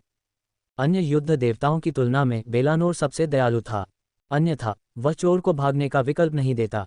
कोई भी अन्य युद्ध देवता उसे उसी क्षण टुकड़े टुकड़े कर देते जब उन्हें पता चलता कि वह उनका पीछा कर रहा है। लेकिन बेलानोर की भी अपनी सीमाएं थीं। कृपाण का शिकार करने के लिए कल्पित बौनों को भेजने के बाद बेलानोर जंगल के ऊपर मंडराता रहा। किसी कारण से बेलानोर को कुछ गड़बड़ महसूस हुई। चोर एक साधारण चोर की तरह नहीं लग रहा था, उसके बारे में निश्चित रूप से कुछ अजीब था। एक साधारण चोर युद्ध देवता के साथ खिलवाड़ करने की हिम्मत नहीं कर सकता था। जिस जंगल में कल्पित बौने घुसे थे वह ओक ब्राउन और आदिम था। जिस घास पर वे पैर रखते थे वह हाल ही में सूखे के कारण उनके पैरों के नीचे चटक रही थी। पेड़ों के आकार और भव्यता को देखकर कोई भी आश्चर्यचकित हो सकता है, लेकिन इन कल्पित बौनों को नहीं। वे यहाँ सुंदरता का आनंद लेने नहीं बल्कि एक इंसान को मारने आए थे। पेड़ों की गांठें हाथ हमेशा ऊपर की ओर उठे हुए थे, जहां तक कोई अपना सिर उठा सकता था। वे पुराने किले थे और गर्व से खड़े थे। कल्पित बौने के प्रवेश करते ही पक्षियों का ऑर्केस्ट्रा अचानक बंद हो गया। पेड़ों की छतरी में जय का एक जोड़ा चीख रहा था। पक्षियों की दुनिया के इन सफाईकर्मियों ने कल्पित बौनों के चारों ओर जानलेवा आभा को महसूस किया। उनकी आंखें खुशी से चमक उठी क्योंकि उन्हें उम्मीद थी कि वे जल्द ही ताज़ा मांस खा सकेंगे। फैल जाओ, वह यहीं कहीं होगा। तुम में से एक हवा में रहो और सुनिश्चित करो कि वह उड़ न जाए, एक कल्पित बौने ने दूसरों को आदेश दिया। तुम हमारे बॉस कब बन गए? दूसरे कल्पित बौने ने तिरस्कारपूर्वक पूछा। हम बेलेनोर के पास जाकर उससे क्यों नहीं पूछते? भाड़ में जाओ। कल्पित बौने बेलेनोर का नाम सुनकर शिकायत करने के बजाय जंगल में जल्दी से तितर बितर हो गए। कल्पित बौने सेबर को खोजने के लिए अपना ध्यान अपने चारों ओर फैलाते हैं। उन्हें नहीं पता था कि सेबर उन्हें देख रहा था और उनके फैलने का इंतजार कर रहा था। कल्पित बौने सोच रहे थे कि वे सेबर का शिकार कर रहे हैं, लेकिन असल में यह इसके उलट था। अंधेरे और जंगल का फायदा उठाते हुए सेबर ने युद्ध अपने हाथ में ले लिया। जंगल के अंदर कृपाण ने सुरक्षित दूरी से कल्पित बौनों को देखा। वह उनकी इंद्रियों को महसूस कर सकता था। जब भी उसे लगता कि उनकी इंद्रियां उसके करीब आ रही हैं, तो वह एक शाखा से दूसरी शाखा पर छलांग लगा देता। मानो प्रकृति उनकी स्थिति में कुछ नया मोड़ लाना चाहती थी। जल्द ही जंगल के ऊपर आसमान में काले बादल छा गए। कृपाण ने गड़गड़ाहट सुनी। हवा में नमी अचानक बढ़ गई, जिसने कृपाण को आने वाली भारी बारिश के बारे में चेतावनी दी। मोटी छतरी के नीचे सब कुछ सरसराहट कर रहा था। उसने कल्पित बौनों को गुर्राते हुए सुना। उन्हें अपने हाथ गंदे करने से नफरत थी। ये कल्पित बौने महलों और हवेलियों में रहते थे। इस प्रकार उन्हें गंदगी से जुड़ी हर चीज से नफरत थी। कीचड़ पर पैर रखने से बचने के लिए कल्पित बौने जमीन से ऊपर मंडराते थे। कृपाण जंगल में हर एक कल्पित बौने को पहचान सकता था। वे उसे अकेले खोज रहे थे, जो एक बड़ी गलती थी। एक अकेले कल्पित बौने को देखते हुए कृपाण ने चुपचाप एक टहनी तोड़ दी। उसने कल्पित बौने से कुछ मीटर दूर जमीन पर निशाना साधा और उसका ध्यान भटकाने के लिए उसे फेंक दिया। अचानक हुई आवाज ने कल्पित बौने को चौंका दिया। जैसा कि सेबर ने सोचा था, एल्फ उस ओर बढ़ गया जहां उसने आवाज सुनी थी। चूंकि एल्फ को लगा कि सेबर सिर्फ एक शारीरिक सुदृढ़ीकरण चरण का साधक है, इसलिए एल्फ ने उसके चारों ओर कोई सुरक्षा कवच नहीं बांधा। उनके अभिमान और अहंकार ने उन्हें ऐसा करने से रोका। सेबर ने इस स्थिति का फायदा उठाया। वह बिना आवाज किए धीरे धीरे एल्फ की ओर उड़ गया। एल्फ के गर्दन के बाल खड़े हो गए क्योंकि उसे लगा कि कोई उसके पास आ रहा है। लेकिन इससे पहले कि वह कुछ प्रतिक्रिया कर पाता, सेबर ने एल्फ को पीछे से पकड़ लिया। उसने एल्फ की गर्दन को तब तक दबाया जब तक कि उसकी त्वचा बैंगनी नहीं हो गई। एल्फ का शरीर धीरे धीरे हिलना बंद हो गया और वह बेहोश हो गया। सेबर ने एक सेकंड भी बर्बाद नहीं किया। वह तुरंत एक पेड़ की चोटी पर कूद गया। सेबर ने कुछ रस्सियां निकाली और एल्फ को पेड़ से बांध दिया। सेबर आसानी से एल्फ की जान ले सकता था, लेकिन उसने ऐसा नहीं किया। एल्फ को पीछे छोड़कर सेबर अपने अगले लक्ष्य की ओर बढ़ गया। कुछ पलों तक एक पेड़ से दूसरे पेड़ पर छलांग लगाने के बाद सेबर अपने लक्ष्य पर पहुंच गया। एल्फ के चेहरे पर गहरी उदासी थी। उसे जंगल में रहना बिल्कुल पसंद नहीं था। दुर्भाग्य से योगिनी के लिए आकाश खुल गया और पूरी ताकत से पानी बरसने लगा। बड़ी बड़ी बारिश की बूंदें छतरी के बीच से एक अजीब सी आवाज के साथ बह निकलीं। भाड़ में जाओ बारिश, योगिनी ने बारिश को कोसा। बिजली की चमक ने अंधेरे आसमान को सजा दिया। जल्द ही सेबर ने एक कान फाड़ देने वाली गड़गड़ाहट सुनी। सेबर ने तुरंत योगिनी पर हमला किया और उसे बाहर निकाला। योगिनी को उम्मीद नहीं थी कि कोई ऊपर से कूदेगा। इससे पहले कि वह कुछ कर पाता, सेबर सीधे योगिनी के कंधे पर जा गिरा। सेबर के उतरने की ताकत ने योगिनी के कंधे को उखाड़ दिया और उसे बेहोश कर दिया। पहले की तरह सेबर ने योगिनी को पकड़ लिया, पेड़ पर छलांग लगाई और उसे रस्सियों से बांध दिया। सेबर को उम्मीद थी कि युद्ध देवता किसी भी क्षण हस्तक्षेप करेंगे, लेकिन उसके आश्चर्य के लिए युद्ध देवता बस आकाश में मंडराते रहे, बारिश में भीगते हुए। सेबर को एक अजीब सा एहसास हुआ कि युद्ध देवता उसे देख रहे थे। लेकिन अगर उसने ऐसा किया भी था तो सेबर को आश्चर्य हुआ कि वह उस पर हमला क्यों नहीं कर रहा था। युद्ध के देवता के लिए यह अजीब व्यवहार था। फिलहाल कृपाण ने इस भावना को अनदेखा किया और कल्पित बौनों का शिकार करना जारी रखा। तेज बारिश के साथ तेज हवाएं चलने लगीं। जल्द ही जंगल के सभी पेड़ एक ही दिशा में हिलने लगे। कुछ पेड़ ऐसे लग रहे थे जैसे वे जमीन से उखड़ने वाले हैं। कृपाण के लिए सौभाग्य से बारिश और गरज के साथ कृपाण या किसी योगिनी की आवाज़ दब गई। कृपाण तेजी से तीसरे योगिनी के पास गया और चौथे और अंतिम योगिनी पर नजर रखी। जैसे ही कृपाण करीब आया, उसने योगिनी के चारों ओर एक हल्की चमक देखी। योगिनी के चारों ओर चमक से टकराने पर बारिश की बूंदें वाष्पीकृत हो गईं। इसलिए योगिनी सूखा और आरामदायक रहा। लेकिन योगिनी की सहजता ज्यादा देर तक नहीं रही, क्योंकि कृपाण ने उस पर छलांग लगाई और एक ही मुक्का मारकर ढाल को तोड़ दिया। ढाल उसी समय फट गई जब जंगल में गड़गड़ाहट की आवाज़ गूंजी। गड़गड़ाहट ने ढाल के फटने और योगिनी के गुर्राने की आवाज़ को दबा दिया। सेबर ने पहले की तरह बेहोश एल्फ को छिपाने का काम जल्दी से किया। अंत में केवल एक एल्फ बचा। सेबर एल्फ के लिए कुछ खास चाहता था, क्योंकि उसने ही पहले सेबर को मुक्का मारा था। एक गर्वित बुजुर्ग पिशाच और डार्क लॉर्ड के अधीनस्थ के रूप में यह स्वाभाविक ही था कि सेबर अपने कर्ज को कई गुना चुकाएगा। वह एल्फ को मारने के लिए लगभग ललचा गया था। एल्फ के साथ क्या करना है, इस बारे में सोचते हुए सेबर सरसराहट वाली हवा की तरह जंगल में उड़ गया। हवा में एल्फ युद्ध देवता के सीधे संपर्क में था, इसलिए उस पर हमला करना खुद युद्ध देवता पर हमला करने के बराबर होगा। जैसा कि एल्फ को बताया गया था, वह सेबर की तलाश कर रहा था। सेबर ने जानबूझकर अपनी उड़ती हुई तलवार पीछे छोड़ दी जब वह पहले जंगल में दुर्घटनाग्रस्त हो गया था। ये भ्रमित करने और एल्फ को जमीन पर उसे खोजने के लिए मजबूर करने के लिए था। चूंकि बॉडी स्ट्रेंथनिंग स्टेज कल्टीवेटर उड़ नहीं सकता था, इसलिए उन्होंने ऊपर देखने की जहमत नहीं उठाई। साथ ही सेबर ने एल्फ के पीछे जाने के लिए जमीन पर कुछ खून छोड़ दिया। एल्फ सेबर का पता लगाने के लिए खून के निशान का पीछा कर रहा था। उसे पता नहीं था कि सेबर उसे पीछे से देख रहा था। एल्फ ट्रेन पर बहुत ज्यादा ध्यान दे रहा था और अपने आसपास कुछ भी नहीं देख पा रहा था। क्या तुमने उसे उड़ते हुए देखा? अचानक एल्फ चिल्लाया और जंगल में आराम कर रहे पक्षी तितर-बितर हो गए।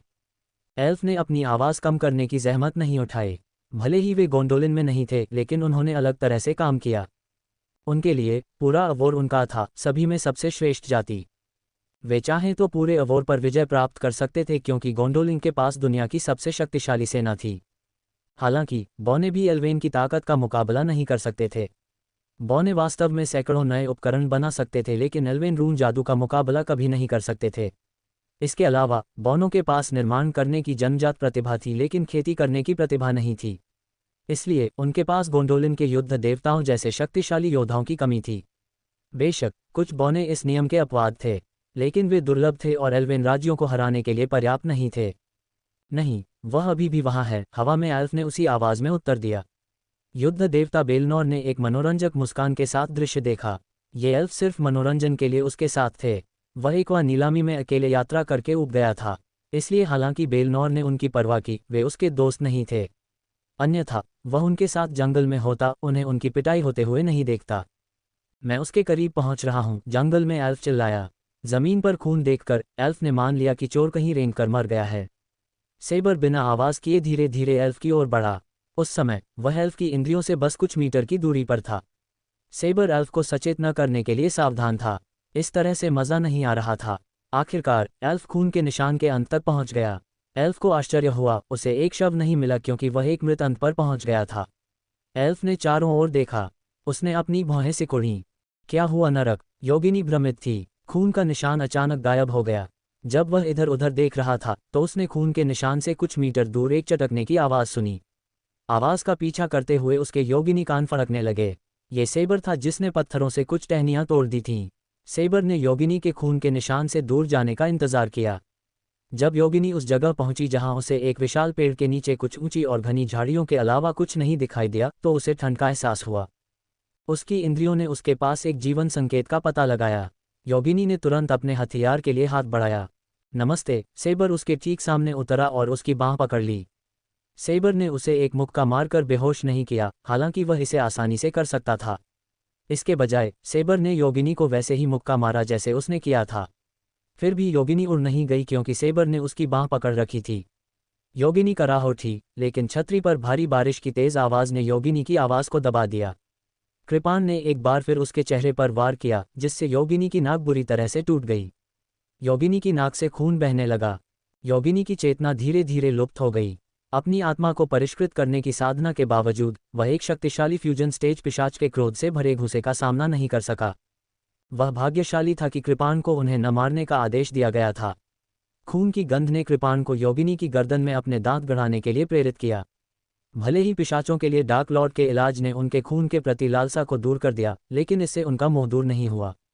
दूसरे शब्दों में, पिशाच को खून पीने की कोई ज़रूरत नहीं थी, लेकिन अगर वे चाहें तो पी सकते थे। डार्क लॉर्ड ने उन्हें खून पीना बंद करने का आदेश नहीं दिया, क्योंकि यह किसी इंसान से पानी पीना बंद करने के लिए कहने जैसा होगा। लेकिन वह पिशाचों को राज्यों में तबाही मचाने नहीं दे सकता था। इसलिए माइकल ने उन्हें अपने प्रलोभन में आने दिया, अगर उन्हें कोई दुष्ट दुश्मन मिल जाए। दूसरे शब्दों में कहें तो उन्हें किसी भी निर्दोष को नुकसान न पहुंचाने का आदेश दिया गया था। अब तक डार्क लॉर्ड के अधीन किसी भी पिशाच ने खून के लिए किसी निर्दोष को चोट नहीं पहुंचाई थी। वे केवल कल्पना करते थे कि अगर उन्होंने ऐसा किया तो क्या होगा। एल्फ के चेहरे पर भाव देखकर सेबर को एहसास हुआ कि एक और मुक्का उसे मार सकता है।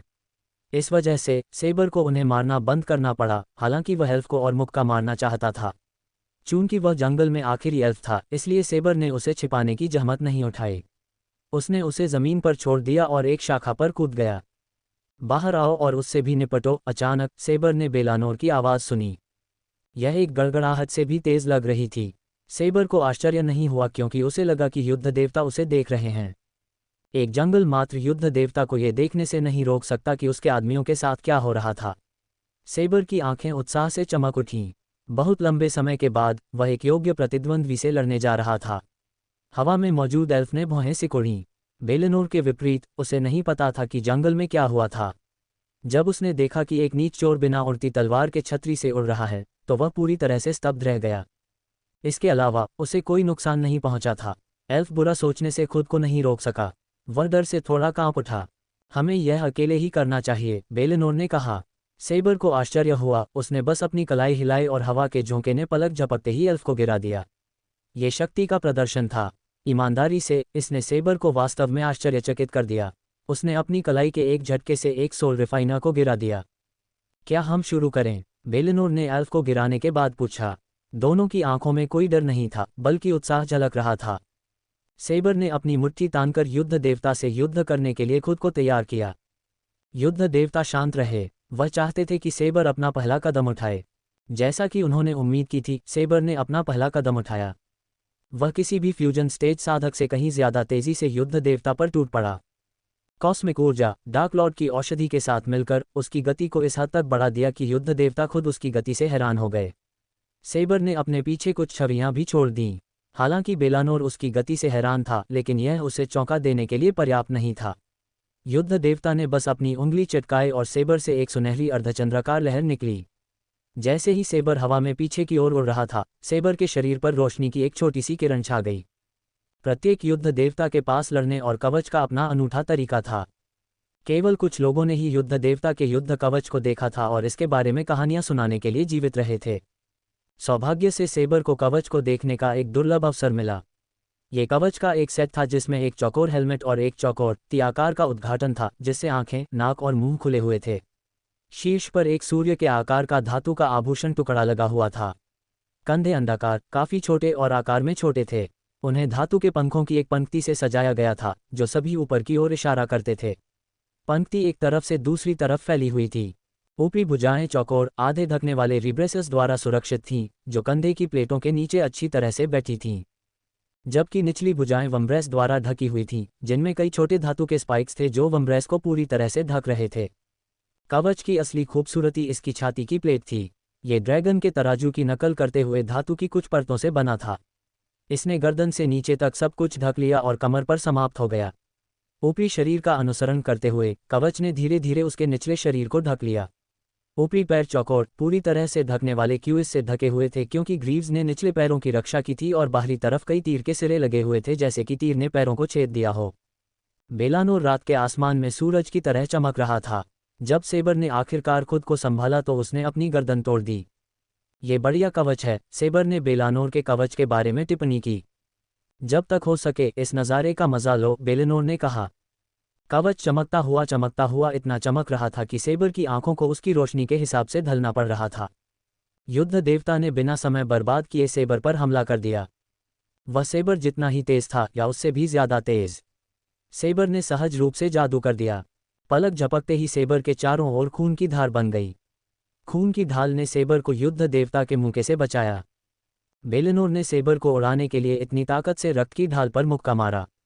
आसमान में खून फैल गया, लेकिन इस बार सेबर पहले की तरह नहीं उड़ा। इसके बजाय उसने खुद को जल्दी से संभाला और पहले से ज्यादा तेजी से युद्ध देवता पर हमला किया। इस बार सेबर ने युद्ध देवता के सीने पर मुक्का मारा। युद्ध देवता ने खुद को बचाने के लिए अपनी बाहें ऊपर उठाईं। सेबर के मुक्के को रोकने पर उसके हाथ सुन्न हो गए। ताकत ने बेलेनोर को पीछे धकेल दिया। सेबर ने युद्ध देवता पर बार बार मुक्का मारा और रुका नहीं।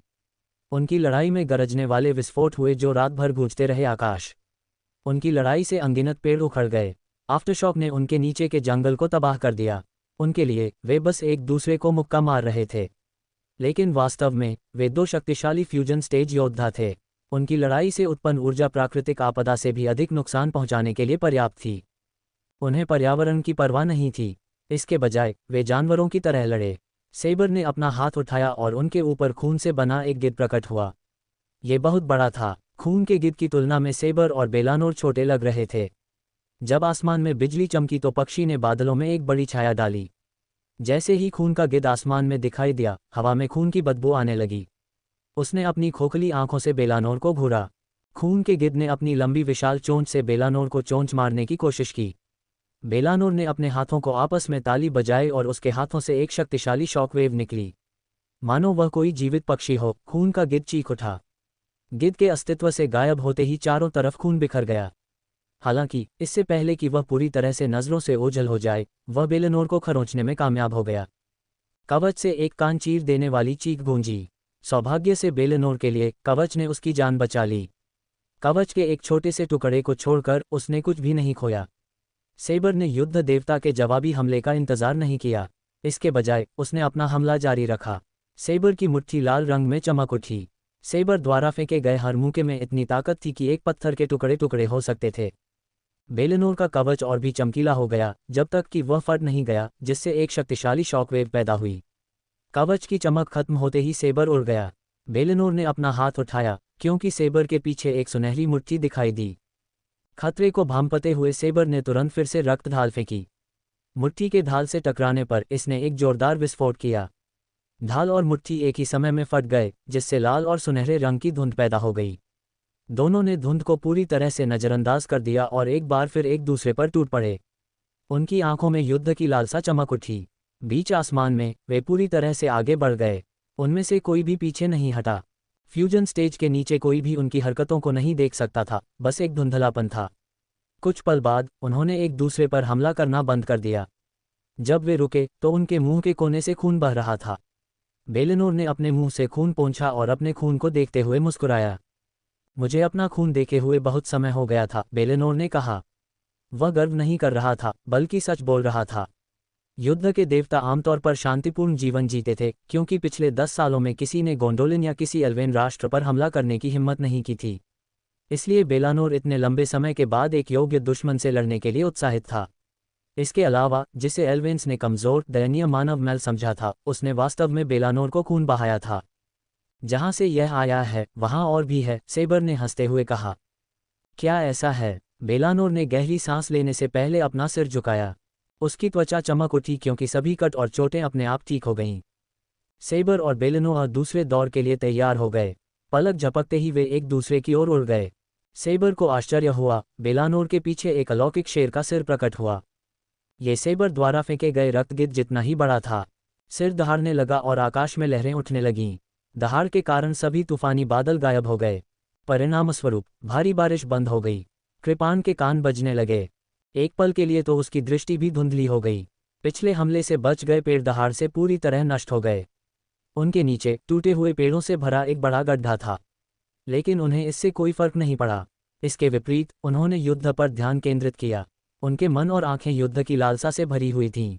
उन्हें किसी योग्य प्रतिद्वंद्वी से लड़ते हुए बहुत समय हो गया था। आमतौर पर वे अपने दुश्मन को 1 मिनट या उससे भी कम समय में मार देते थे, लेकिन ये युद्ध बिना किसी विजेता के लगभग 5 मिनट तक चला।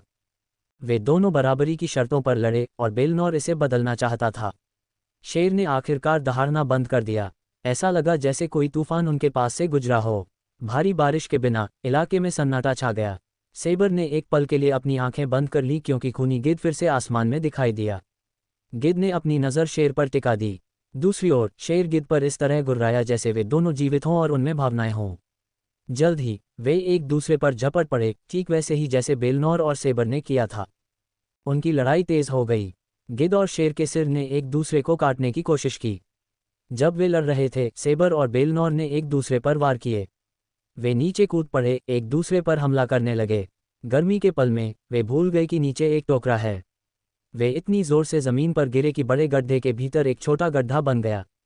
बल ने उन्हें अलग कर दिया और वे विपरीत दिशाओं में गिरे। उनके कपड़े पूरी तरह से कीचड़ से भीग गए। वे तुरंत अपने पैरों पर वापस कूद पड़े और फिर से पूरी ताकत से लड़ने लगे। पहले की तरह वे एक दूसरे पर नहीं झपट पड़े, कम से कम बेलनोर ने तो नहीं। वह स्थिर रहा और नीचे जमीन पर मुक्का मारा। जमीन में कई दरारें बन गईं और मकड़ी के जाले की तरह फैल गईं। नीचे गिरने से बचने के लिए सेबर हवा में उछला। उसे आश्चर्य हुआ कि बेलनोर क्या हासिल करने की कोशिश कर रहा था। लेकिन जल्द ही उसे अपना जवाब मिल गया जब उसने एक बड़ा पत्थर उठाया और उस पर फेंक दिया। पत्थर आसानी से एक हाथी के आकार का दोगुना था। फिर भी बेलनोर ने इसे ऐसे फेंका जैसे कि यह कुछ भी नहीं था। सेबर उड़कर दूर नहीं गया, बल्कि अपने नंगे हाथों से पत्थर पर मुक्का मारा। पत्थर फट गया, लेकिन इससे पहले कि मलबा जमीन पर गिरता, बेलनोर ने मलबे के माध्यम से गोली चलाई, सेबर के चेहरे पर इतनी तेजी से कि सेबर को उम्मीद से कहीं ज्यादा तेजी से मारा। युद्ध के देवता के मुंह के और गति ने सेबर के चेहरे पर मुस्कान ला दी। उसने महसूस किया कि युद्ध के देवता अपनी पूरी क्षमता का इस्तेमाल कर रहे थे। उसका पूरा शरीर एक छोटे सूरज की तरह चमक रहा था। बेलनोर के शरीर से निकलने वाली गर्मी ने मलबे को राख में बदल दिया। सेबर ने खुद को जलने से बचाने के लिए जल्दी से खुद को खून की ढाल से ढक लिया। सेबर ने खून के घूंसे से जवाब दिया।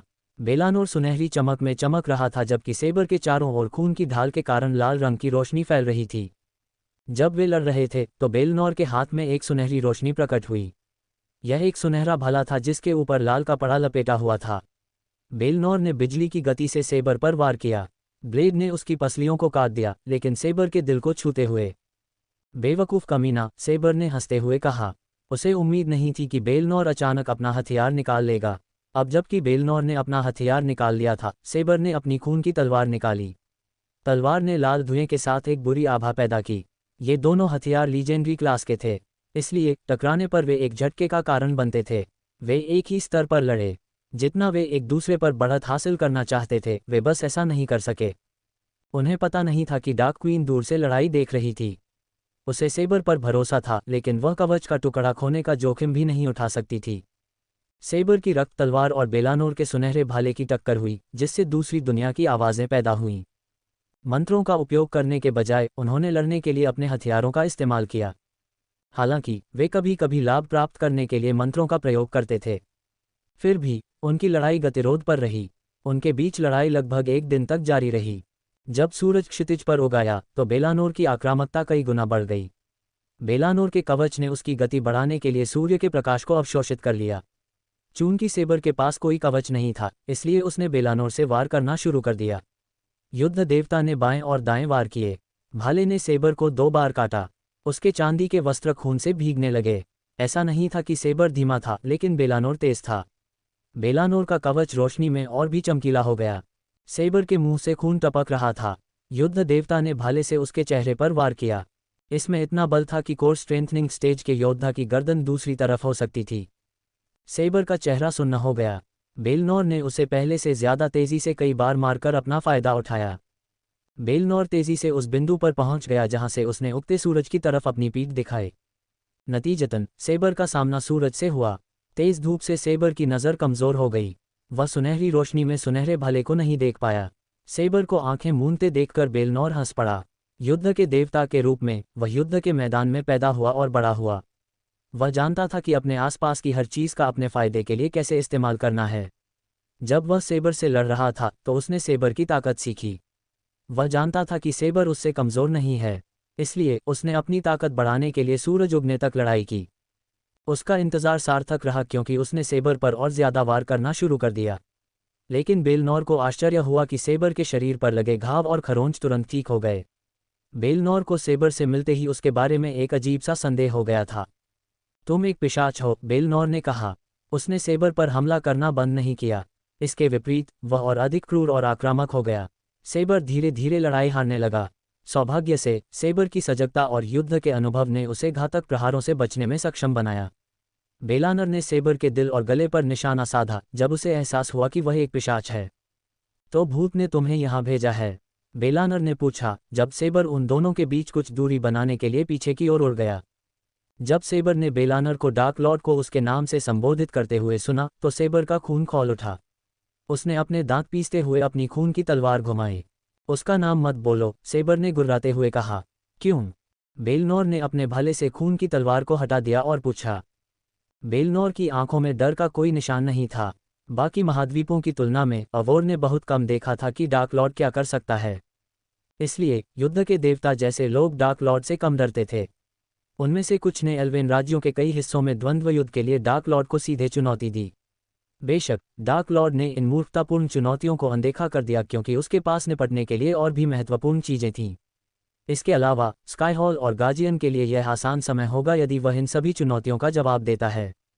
क्योंकि तुम मर जाओगे, सेबर ने गुर्राते हुए कहा। उसने क्षितिज पर डार्क क्वीन की एक झलक देखी। वह कसम खा सकता था कि उसने उसे देखा था। बेलनोर ने सेबर की धमकी सुनकर भी नहीं हिला। उसे नहीं पता था कि यह धमकी नहीं बल्कि चेतावनी थी। बेलनोर के कवच में रून उज्ज्वल प्रकाश विकीर्ण कर रहे थे। वह सूरज की रोशनी में चमक रहा था। सेबर जैसे जैसे सेकंड बीतते गए उसे और अधिक वार मिले और उसका चेहरा पीला पड़ गया। उसके शरीर का हर अंग दर्द कर रहा था। बेलानोर के कवच ने उसे सेबर की अपेक्षा से अधिक शक्तिशाली बना दिया। सेबर के दिमाग और शरीर ने उसे भागने के लिए टेलीपोर्टेशन स्क्रॉल का उपयोग करने के लिए कहा। पीछे हटना और एक और दिन लड़ने के लिए जीवित रहना मरने से कहीं बेहतर था। हालांकि वह डार्क लॉर्ड के कवच के टुकड़े के बिना भागने का जोखिम नहीं उठा सकता था। यही एकमात्र कारण था कि सेबर अभी भी बेलानोर से लड़ रहा था। अगर वह किसी तरह कवच के टुकड़े के साथ भागने में कामयाब हो जाता तो सेबर डार्क लॉर्ड से कवच मांगने की योजना बनाता। उसने शक्तिशाली कवच के महत्व को कठिन तरीके से सीखा। अब जब माइकल 5 स्टार ब्लैकस्मिथ स्तर पर पहुंच गया था तो वह शक्तिशाली कवच बना सकता था। लेकिन बेलानोर जैसा कवच बनाने के लिए उसे 6 स्टार ब्लैकस्मिथ बनने की जरूरत थी। माइकल ने लंबे समय तक 5 स्टार स्तर पर रहने की योजना नहीं बनाई थी जैसा कि उसने कीमिया विशेषज्ञता के साथ किया था। इसके बजाय माइकल ने स्वर्गीय क्लेश छोड़ते ही 6 स्टार स्तर तक पहुंचने के लिए सिस्टम की जरूरत की हर चीज हासिल करने का फैसला किया। सेबर के विपरीत माइकल जानता था कि शक्तिशाली कवच युद्ध की दिशा बदल सकता है। वह ये भी जानता था कि उसकी सेना को कवच की उससे ज्यादा जरूरत है। सभी महान 8 कुलों के पास शक्तिशाली कवच और हथियार थे जो उन्हें लगभग अजेय बनाते थे।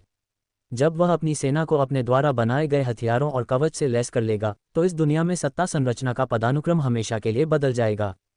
आखिरकार सेबर के शरीर ने उसकी बात सुनने से इनकार कर दिया क्योंकि उसकी मांसपेशियां सख्त हो गई थीं। उसकी हरकतें धीमी हो गई थीं जिससे वह जानलेवा वार के प्रति कमजोर हो गया था। युद्ध के देवता ने इस लड़ाई को हमेशा के लिए खत्म करने के लिए अपना भाला उठाया।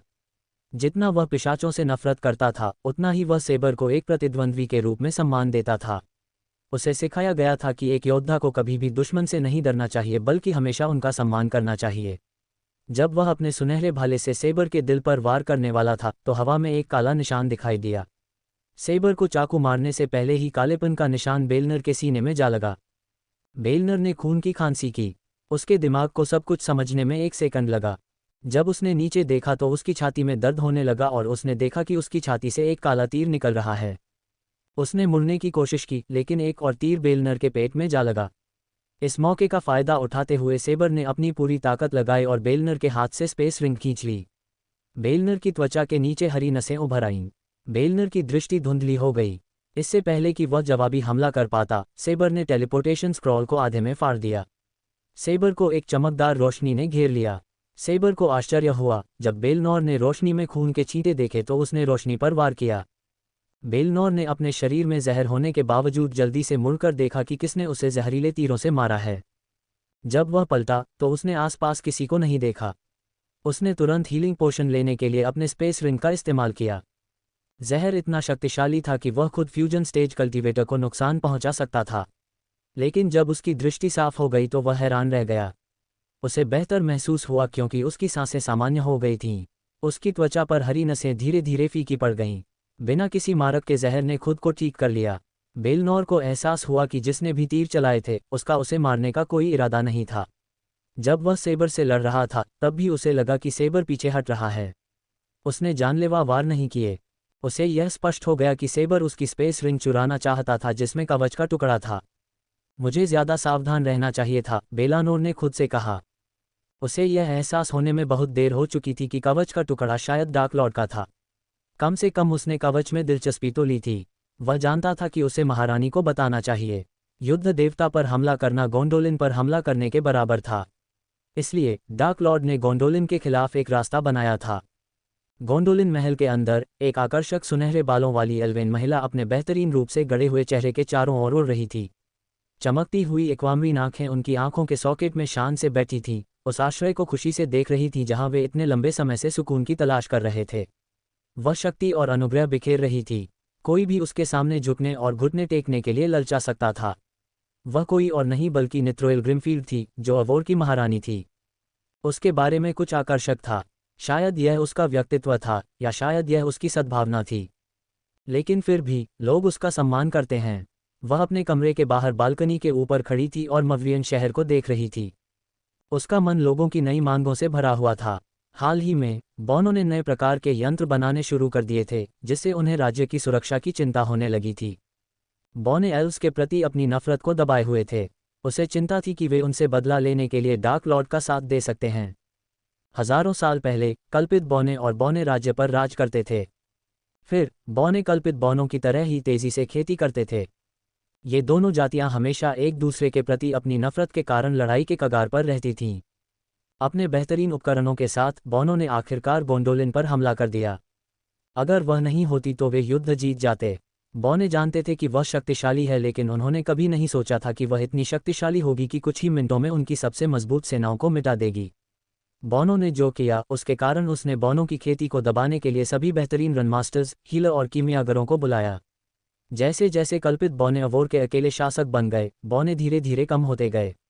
आज तक भी बॉनों के दिलों में आग थी जो कल्पित बॉनों के साम्राज्य को जलाकर राख कर देना चाहती थी।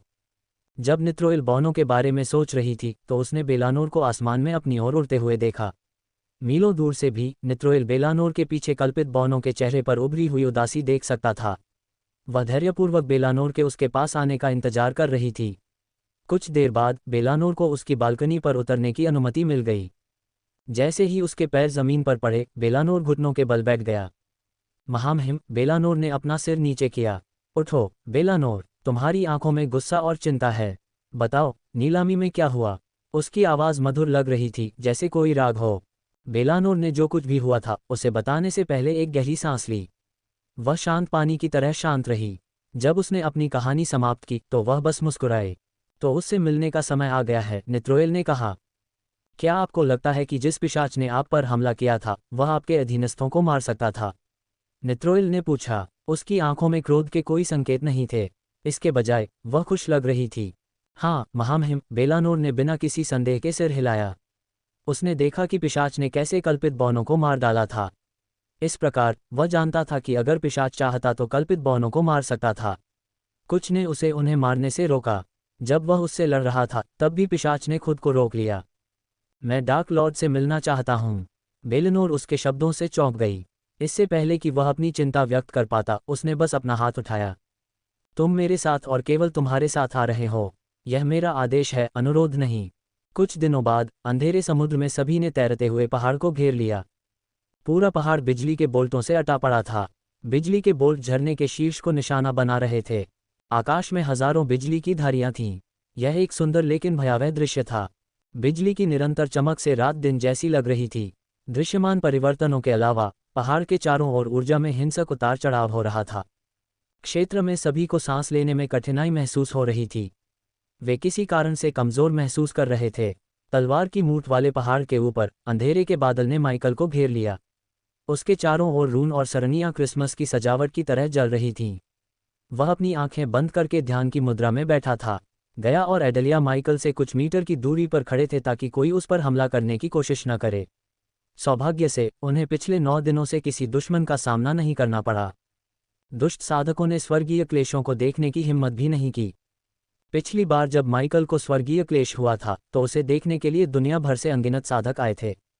लेकिन अब तैरते हुए पहाड़ पर केवल अंधेरी सेना थी। उस पल अंधेरा सागर दुनिया के सबसे सुरक्षित स्थानों में से एक बन गया। गया ने चारों ओर देखा, बिजली का तूफान हर सेकंड में और भी भयानक होता जा रहा था। तेज हवा ने उन्हें आने वाले तूफान के बारे में चेतावनी दी। गया जानता था कि अगर उसने खुद को डार्क लॉर्ड के रूप में प्रकट नहीं किया होता तो कोई व्यक्तियों को बाधित करने की कोशिश कर सकता था। अब ऐसा करने की हिम्मत किसी में नहीं थी। इथलन के साथ जो हुआ वह उन्हें यह दिखाने के लिए एक आदर्श उदाहरण था कि डार्क लॉर्ड के साथ खिलवाड़ करने का क्या परिणाम होगा। डार्क आर्मी को पहाड़ पर सतर्कता से गश्त करने का आदेश दिया गया था। उन्होंने पहाड़ के हर कोने पर गश्त की। सेना के अलावा सैडी को छोड़कर माइकल के सभी अधीनस्थ महल में आ गए थे। वे अपना चेहरा दिखाने के लिए बाहर नहीं आए बल्कि महल में ही रहे। गया ने उन्हें आदेश दिया कि वे तभी बाहर आएं जब शक्तिशाली सेनाएं उन पर हमला करें।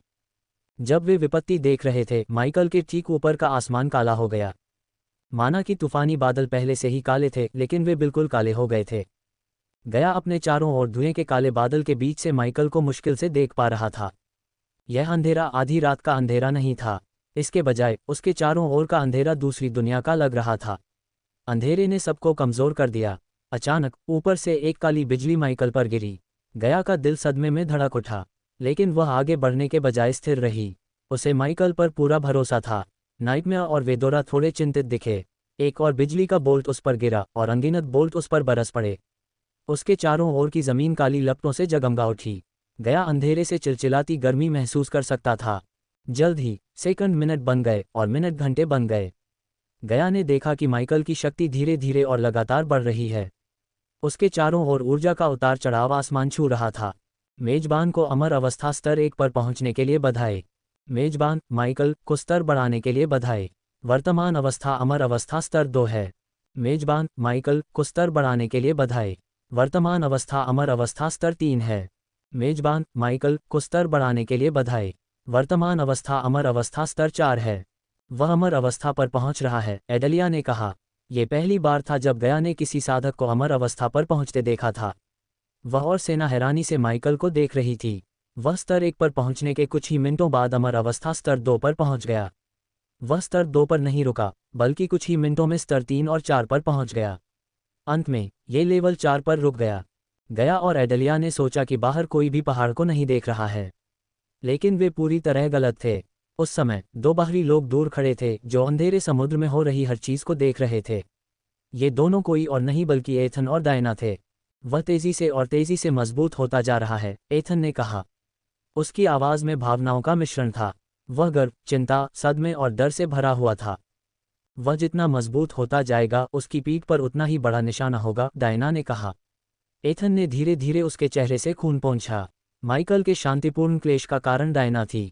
महान 8 कुलों में से कुछ ने डार्क लॉर्ड को मारने के लिए क्लेशों को बाधित करने के लिए हथियारे भेजे थे। हालांकि वे सभी डार्क ओशन तक पहुंचने से पहले डायना द्वारा मारे गए थे। गश्त करने वाली डार्क आर्मी को भी नहीं पता था कि पहाड़ के आसपास नरसंहार हुआ था। हम क्या करें? एथन ने पूछा। स्वाभाविक रूप से वह अपने बेटे के बारे में चिंतित था। उसे देखे हुए 1 साल से अधिक हो गया था। इससे पहले कि वह पूरी तरह से डार्क लॉर्ड मोड में चला जाता, एथन कीमिया सौदों के कारण उसे देख और उससे बात कर सकता था। अब उनका उससे पूरी तरह से संपर्क टूट गया है। हम कुछ नहीं कर सकते, डायना ने आह भरी। वह फ्यूजन स्टेज पर थी। जल्द ही उसके बेटे के दुश्मन उससे ज्यादा ताकतवर हो जाएंगे। उस समय चाहे वह कितनी भी तेजी से खेती कर ले, वह उन्हें हरा नहीं पाएगी। इसके अलावा जल्द ही वह अपने स्वर्गीय क्लेश को ट्रिगर कर देगी। वह कल्पना भी नहीं कर सकती थी कि स्काईहॉल क्या करेगा जब उन्हें पता चलेगा कि उसने अपनी आत्मा पर लगी मुहर तोड़ दी है। अगर वह चाहती तो वह 1 महीने पहले ही अर्धअमर अवस्था में पहुंच सकती थी। इसके बजाय वह सही समय और सही जगह का इंतजार कर रही थी। उसके स्वर्गीय क्लेश उसके पूरे परिवार को नष्ट कर सकते थे। वह डार्क लॉर्ड की मदद मांगने की भी योजना बना रही थी।